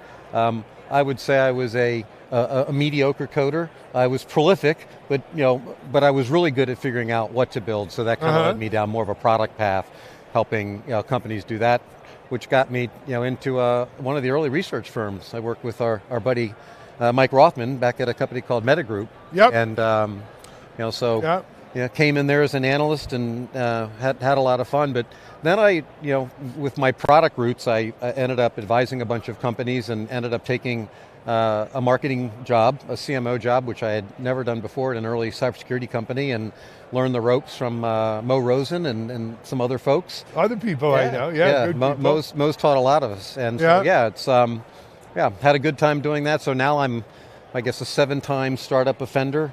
I just love early stage companies. I love the excitement. I like when people just want to run through walls. Once it's in your blood, it's hard to get out of. It is. I couldn't go back to an easy job, and I do like getting dunked in the kind of the deep end of the pool every once in a while and having to learn stuff. Swim or sink, exactly. That's kind of where I'm at now with Antithesis. Where I'm at now. That, So you mentioned two names. I just want to shout out. Of course, I don't know if you talked to Mike recently. I did. The Candy Man. He's the Candy Man. Yeah, Mike's doing candy. And Mo sold his last company, but he's already CEO of another company, Mo. Yeah, he's a multi-time offender too. Yeah, he's a serial. Yeah, no doubt about it. It's he owes me a glass of wine over at our famous restaurant, our favorite restaurant in Reston Town Center. So absolutely, but both stellar people. So shout really out to guys. Both of them. So Antithesis, look. I know you a long time. You were very big in cyber. We didn't call it cyber, of course. Then I know. Security. It was info security, network security. Yeah. But you were big in security. Tell us the antithesis story.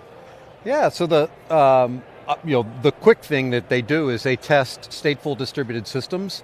So really complex distributed systems that are particularly hard to test, and kind of the backstory is really interesting. The founding team at Antithesis did a company that you may not know, but you use it every day. You got an iPhone in your pocket, sure. Right?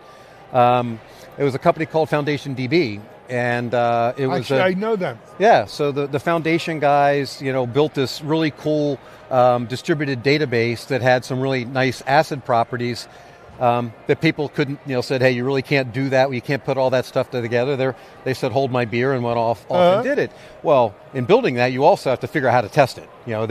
They had property and guarantees that they wanted to make, so they spent a whole lot of time as they were building the product. They were building the whole testing methodology, and they were trying some new things. The traditional, write your unit test, write your integration test, and see what it brings up was just not going to work in an environment like that. So. They all ended up at Apple and then migrated from there to different places, and I think around the Bay. And one of the things that they all realized was testing was pretty crappy.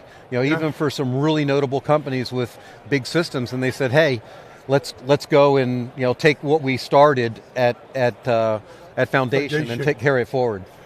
Testing has always been, I had this conversation once with two guys. One was sort of a classically trained, went to school testing guy, and one was a maverick dude who was self-taught. But, where they met was for too many organizations, and actually in the market in general, everyone had this vision that testers were for like junior programmers or failed programmers, people who weren't good enough, less than. Right, yeah. And that, of course, therefore, testing wasn't going to be great because the people we had working on it weren't professional. They were a little bit of the redheaded stepchild. They were. It was IT, always, they're.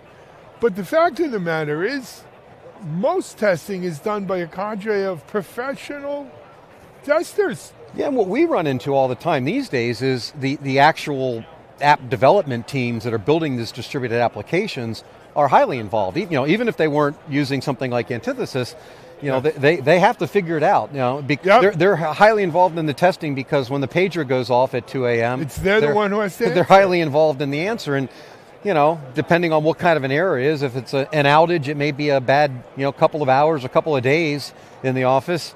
If it's a correctness issue, the database is saving the wrong type of data in the database or incorrect data in the database, that's a rough month or couple of months in the office. And so they're far more engaged than they were in my history back when I was writing code. Absolutely. There were separate groups and they were much more integrated. Look, there are developers who say, look, I just want to code, I don't want to test. But also in the intervening time, we've seen this whole automated testing where even today, the professional testers don't necessarily test. They write the coverage, right? They decide what to test, how to test, when to test. And then a lot of the testing today is automated. It is, And we really carried that to the nth degree. We kind of flipped testing a little bit on its head. So with traditional testing, you have a couple of issues. First of all, typically the guys that are writing the test are the engineers that are writing the original test. A, they don't like it, and B, if they're writing a test, they're trying to figure out what they're testing for, so they've typically thought a little bit about what could go wrong. So they're writing test coverage to try to figure out those things. Well, if they're already thinking about, they were probably pretty conscious when they were coding to try to not make those things go wrong too. So you end up kind of in a testing for the things that you actually tended to build well for. It's the stuff that you forget to test that is the stuff that makes the pager go off at 3 a.m. So one of the things that we've adopted is something that we call, it's called formally property-based testing, but what you end up doing is instead of writing individual tests, you write a set of instructions about what the system should do or shouldn't do. What state things. It should never give the user a 404 error. If we're doing a debit, of some amount, it'll always do a credit of some amount. Up at an application then you can get way down in it. And then what we did was take a lot of the burden off of the engineers. You still have to think. You still have to work through the properties and it's a mind shift for folks. And then we take basically put what is effectively their production environment. We take their containers and run it on a hypervisor that we built. It's a perfectly deterministic hypervisor, which I'll come back to the importance of. But what we end up doing is we put load under that and we'll run it massively parallel, on a pull request or overnight even. And since we're running it in such a massively parallel thing, we can test months worth of production wall clock time in a couple of hours overnight. But in that time, we're not just running it in happy path, we're throwing all kinds of faults at it. A network fault, a race condition, a service drops, a disk fails. We'll throw all those kinds of things at the system so that we can get all those edge case types of issues and types of faults that you don't really typically see in your happy path coding. That's the problem. The other problem is the engineers write tests for the things that they think about, and they get tested in an environment that's much more pristine, not at all like production. So those two things together make it hard. So it's a one part property-based testing, one part chaos testing, and one part massively parallel inspection of the code base. And so the hypervisor pieces, took them a long time to build.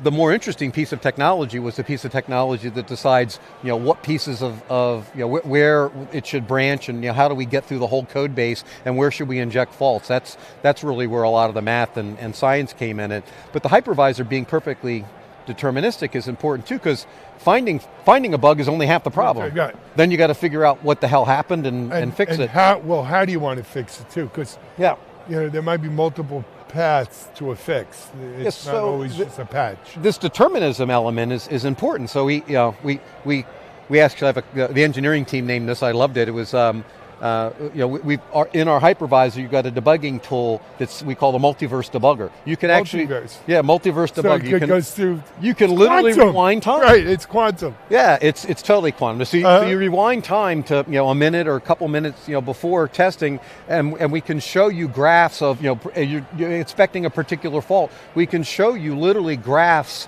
that when it was a 0 probability that would happen, and then it stepped up. Oh wait, something interesting happened there. Usually it'll be another step up, and then it was 100% going to happen. We know since it's perfect. So we rewind, and then you can inspect exactly the state of the whole system, all the logs right where it was, and really figure out what the hell happened. It's like a time machine there. That's fun. Yeah, it's a debugging time machine, exactly. And with perfectly preserved and state, so you can repro a bug exactly, and then you can literally you can go into a terminal session and throw stuff at it and see if that changed it, then rewind it, try it again, try different things. So it's debugging that I've never when I saw it and saw what they were doing, I just had to join the company. We haven't done that.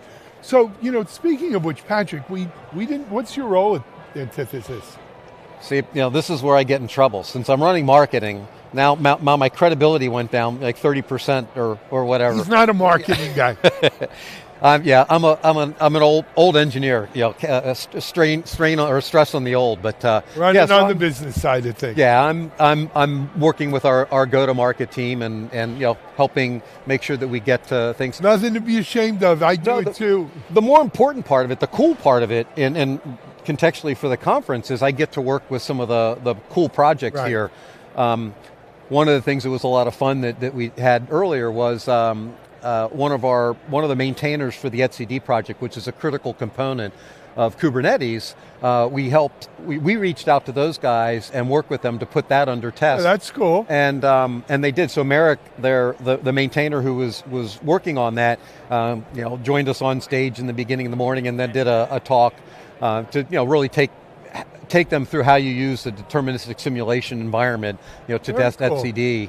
And we had, the other thing I got a chance to work out was, working out an actual partnership with the CNCF team, so that we're offering now to put all the projects that are incubated or further along and graduated under test. Now we're not going to take them all on at once. We're taking, we're out here searching for our first 2, and we've had a lot of people come by the booth and ask us about it. So we'll just probably do it 2 at a time for the next bunch of quarters. But those projects, we feel we use a lot of open source, so it really matters to us. It matters to a lot of our end customers, and so being able to help the project. It's also being just a good community member. Yeah, we want to be a good citizen in the community. Absolutely. It's in our best interest in lots of ways, and it's in lots of companies' best interest. So I think that's why you see all these people here that you do, man.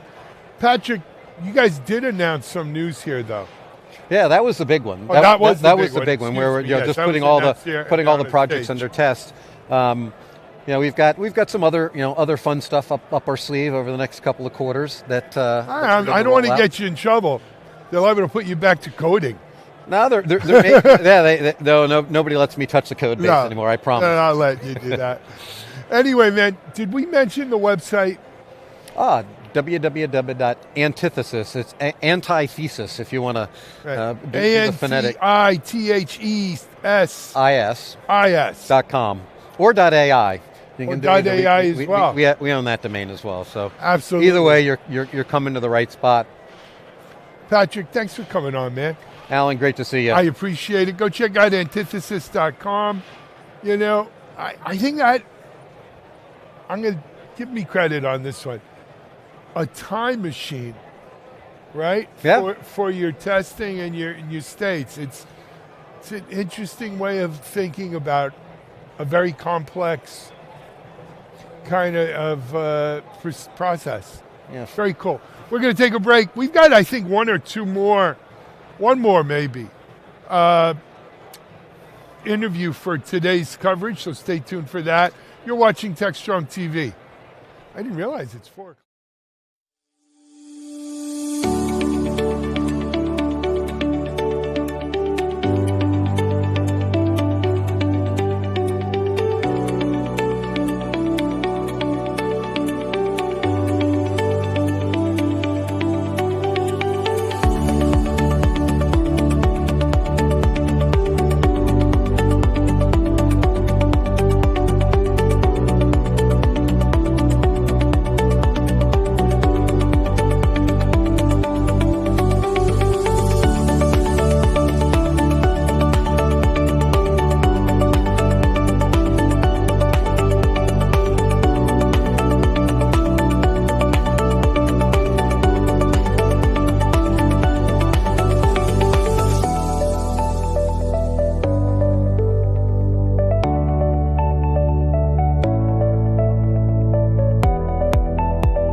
Hey everyone, we are back here. This is, I think, going to be our final interview for day one of KubeCon, and what a day it's been. You know, there's, I don't know, 10,000, 12,000 people here. The expo floor is cavernous, though, and cold, very cold. I'm glad I wore a heavy sports jacket. This poor guy's here in a short sleeve t-shirt. You're not cold? I'm moving a lot today, so if I were sitting in a chair, you'd be cold. I'd probably be cold, but I'm moving a lot, so I'm okay. Absolutely. But tonight is the, what do they call it? The cube crawl or whatever. Oh yeah, the cube crawl, yeah. You know, they're going to have drinks, food, everybody's going to be hanging out in the sponsor there's a word area. for it. Yeah. But it's Cube Crawl, and it's, you know, the in-expo hall reception. That's right, yeah. That's a good word. Yeah. Hey, if you don't know this guy sitting next to me, you probably are not a big fan of Argo or GitOps, Octopus. GitOps, Octopus, Cube. He's with us almost every single KubeCon I've done, and I probably have done, I don't know, 18 of them, 19. Yeah, this is my 9th year of KubeCons. 2 a year. Yeah. So you're right there with me. The only one I missed was the original one in San Francisco. I missed that too. And strangely enough, I was like a quarter mile away from it when it was happening, doing something else. And I didn't go over there. I missed that one. But then Seattle, I think, was that next one. And then San Diego. Wasn't there 2 Austin, years remember when it was in Seattle? Austin and it snowed? Yes, I do remember that. That's when I realized how big this was going to be, though. Yeah. San Diego is still I will say this: San Diego and Valencia. Oh, my 2 favorite ones. San Diego and Valencia were great. Barcelona was good. Barcelona was really good too. That might be because Barcelona is great. Barcelona didn't suck. So I thought Valencia was a quieter, kinder Barcelona. Yeah. It was kind of out there. It was like farther away. Yeah. Well, there's a little bit of like the hype factory has kind of gone down a little bit because you have a lot of people have moved into the operations phase, right? Yes. With this stuff. And so in the very beginning, there was such a push to like, we just got to learn all the things and jump in and figure out what's useful and what's not. And now we're in that stage where a lot of people are like, hey, we're operating, we're happy, we're scaling, we're hitting the normal everyday challenges. You know more than me on this, so I'm not going to pretend to be an expert as you are. But I really feel like, so first of all, at the beginning, it was all developers, I felt. It was very heavy developers, guys in t-shirts and backpacks. Yeah. And Kube was so hard still. It was really hard, let's face it. Yeah. It was so hard, and people were not looking for lifelines, but they just wanted to learn more, talk to people like them, do that community thing to figure this out.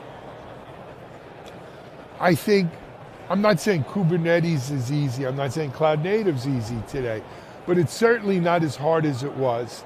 Yeah. But I also think, as you said, we've moved from just pure developers to ops people, to platform engineers, to SREs, to security people. And so the audience, I would say, let's even throw in now data scientists, right? And those kind of folks.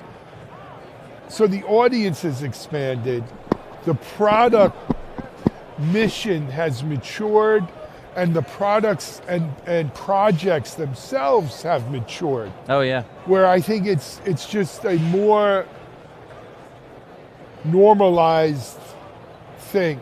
I still think the passion is there though, Dan. Oh yeah. No, and there's always new stuff happening, and you know, a lot of the shift in this last 2 years has really been about supporting GPU workloads, AI workloads, so there's a whole bunch of optimization happening there. But you also are doing a lot of stuff on cost savings, on developer productivity. So that's the efficiency phase, right? You always, first you try to just get stuff to work, and then you make it more efficient.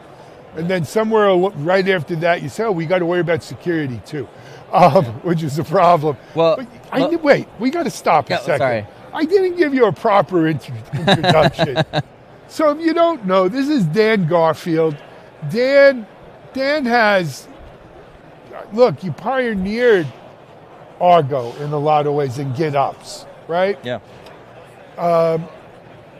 Argo is now, of course, part of Octopus Deploy. Yeah, Argo as a project is maintained. Argo is a project, CNCF. Yeah, it's maintained by Octopus Deploy, Red Hat, Intuit, others. And so we have a partnership with a number of different companies that we maintain the project with, similar to Kubernetes. Absolutely. But I do think there is a special fit because Argo, the octopus, you got an orange octopus, and you've got Octopus Deploy, we're blue octopus. So we're like... I got blue octopus. Blue and orange go together. Bring me an orange one. Yeah. Only brought me, I guess because this is the commercial entity. Yeah, that's right. Yeah. So I got the blue one, but and I should mention, if you don't know, and maybe you don't follow this closely at home, Argo is out of over 200, I believe, projects now in CNCF. Argo is number 3, right behind Kubernetes itself and OTel. Yeah, in terms of like contributions Yes. and activity and velocity, project velocity, number Yes. 3. And OTel is so generalized, right? It really touches everything, so it makes sense. And Kubernetes, of course, is the foundation. Sure. So those two make sense. But how do people deploy to Kubernetes? 60% of the time they're choosing Argo CD. Yes. And number 2 isn't close. It's down in the 10% range. Really? Yeah, because it's like everybody chose Argo CD, and then there's kind of a sea of other things where like they're using Jenkins, and they've just always used Jenkins, so they haven't moved on from it, and they're throwing kubectl applies using that. They may have good reasons to do so, but yeah, when we look at the marketplace, that's what we see. About 60% of clusters are using Argo CD today, and in some vendors, some clouds, it's more. But yeah, we see pretty big adoption. Let me ask another question there. If you're using Argo, are you by definition doing GitOps? You are definitely facing GitOps. Now, whether or not you've actually implemented those principles, you can use Argo CD in non-GitOps ways. So for example, if you're referencing images using floating tags, you're kind of not really embracing GitOps. And you can definitely use Argo CD with manual sync turned on, so you don't have automated reconciliation. So Argo CD is pushing you towards GitOps, it's encouraging you to do GitOps, and it's the best way to do GitOps in my opinion. But you can also, if you want to hold a hammer upside down to hammer in nails, you could do that. It's just, the tool doesn't want you to do that, but you could do that. So I'll give you a life lesson as I've gotten older, Dan. The tools make the man. And using the right tool for the job is all the difference in the world. That's true, that's true. So, you want to keep using the hammer upside down, God bless you, but life's too short to do that. I agree fully, Yeah. So, I want to get into some of the announcements you guys have, some of the news coming out of this, but before we do, I want to kind of solidify so we spoke about Argo, the partnerships of maintaining Argo. Yeah. You are part of Octopus Deploy though, right? Yep, that's right.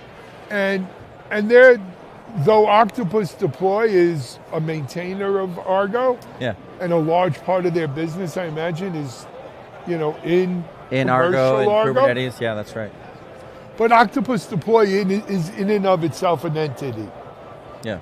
Talk to us about Octopus Deploy with Argo as part of it, but nevertheless its own entity.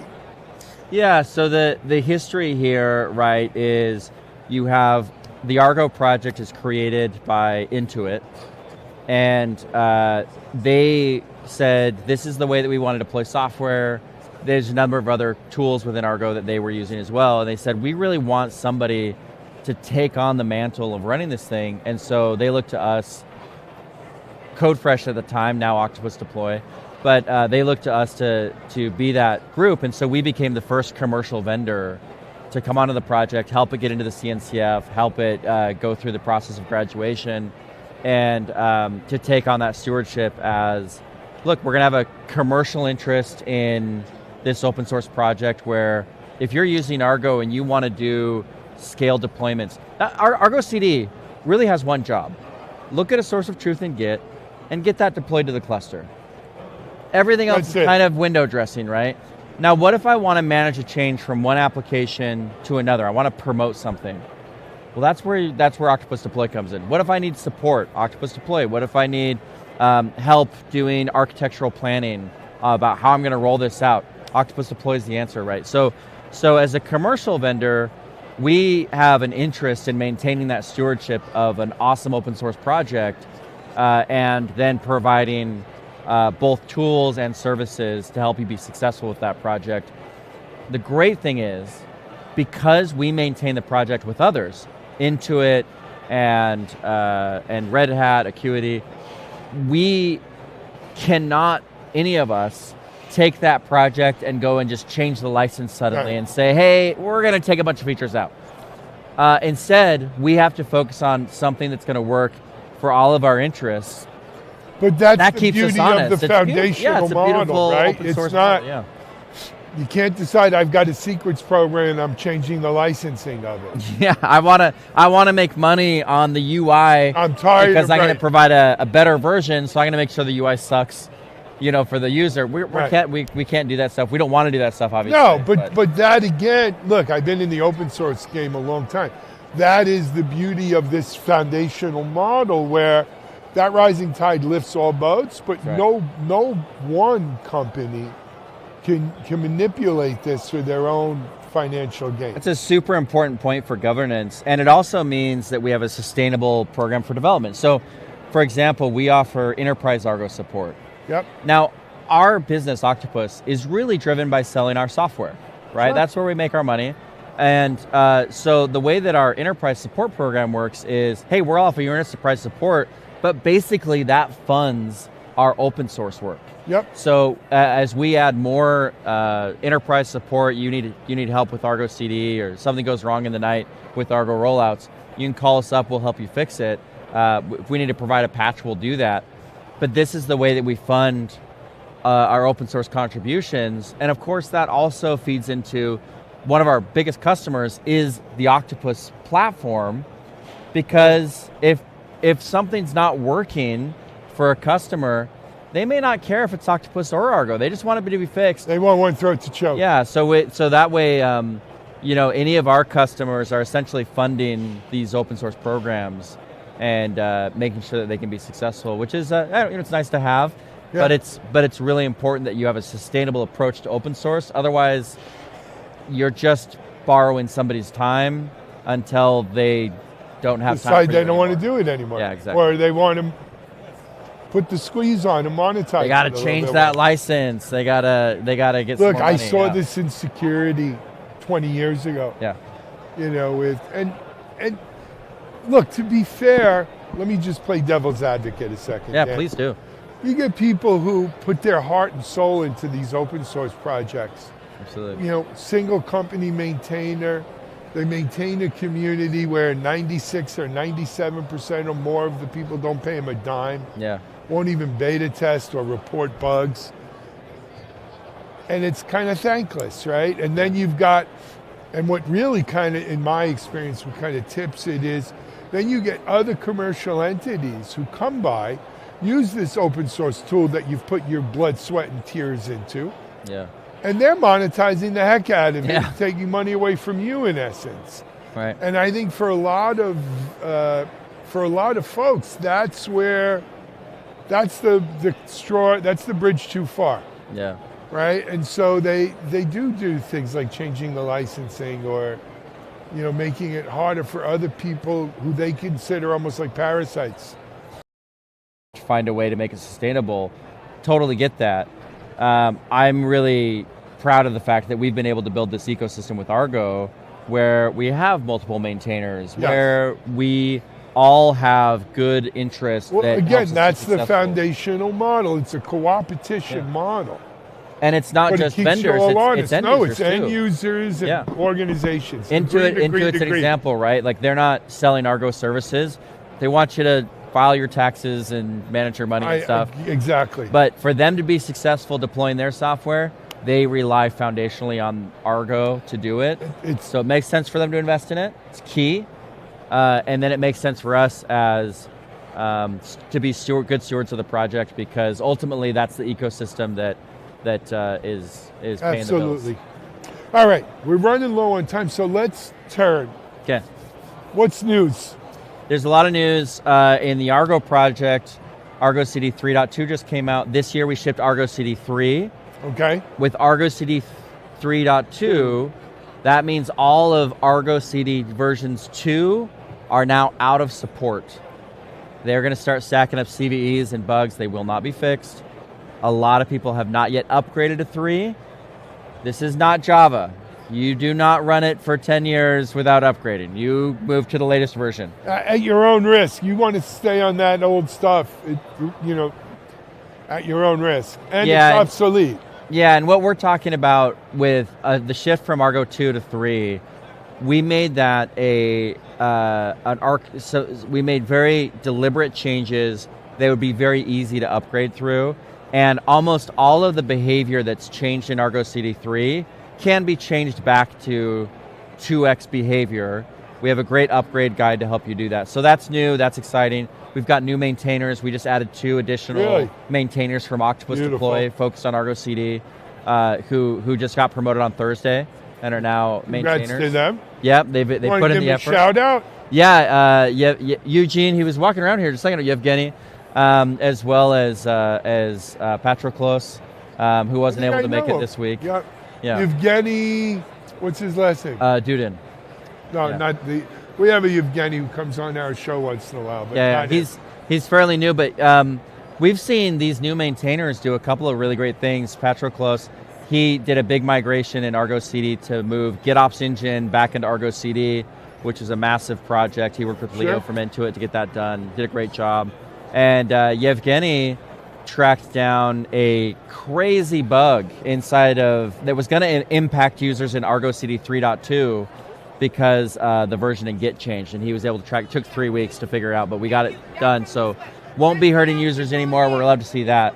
So that's going on the community version of Argo CD. Big stuff happening there. And of course, as I mentioned, we offer our enterprise support for Argo, our technical account management where we do proactive stuff. But we also just shipped a lot of new features in Octopus to improve your experience with Argo. Cool. So if you want to stage out, for example, let's say I've got 10,000 storefronts.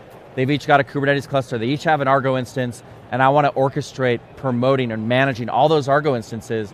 I can do that with Octopus. If I want to manage deploying new versions of my software to all those versions, I can do that with Octopus.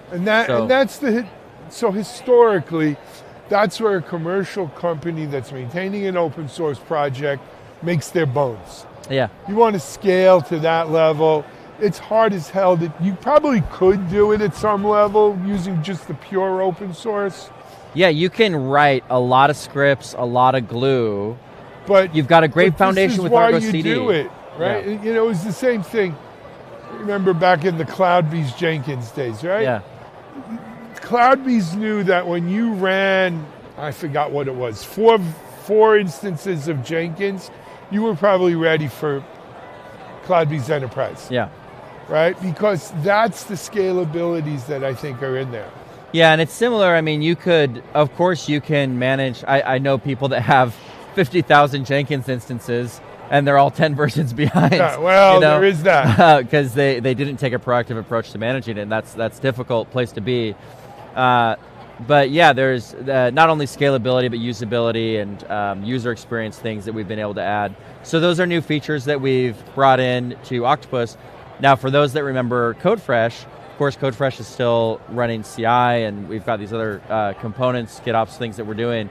But bringing in a lot of the learnings from that platform into Octopus as a unified platform is something that we're doing right now, and we just launched that before KubeCon, and people have been using it and building on it and growing with it.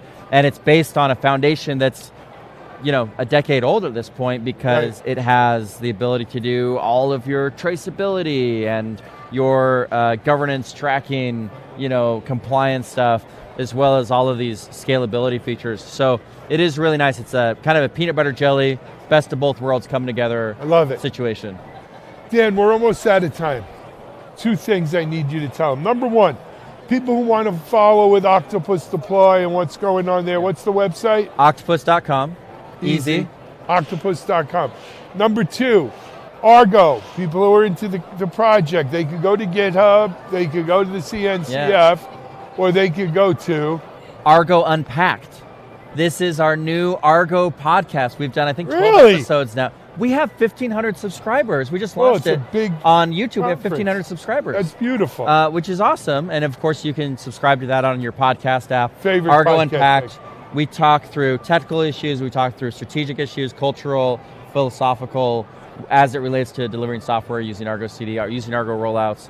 And, I love it. Yeah, we're loving that new show. Alan, appreciate you. Mrs. Garfield, he did a hell of a job here today. I'm awake this time. Good. Yeah, I'm awake this time. We're proud of you. Dan, it's good to have you. Thanks, Good Alan. luck, continued success, and keep doing what you're doing, man. Thank you, appreciate it. Dan Garfield here on Techstrong TV. We're going to take, well, actually, that's going to wrap up day 1. We'll be back tomorrow with more. I've got some parties to go to. This is Alan Shimel. We're out.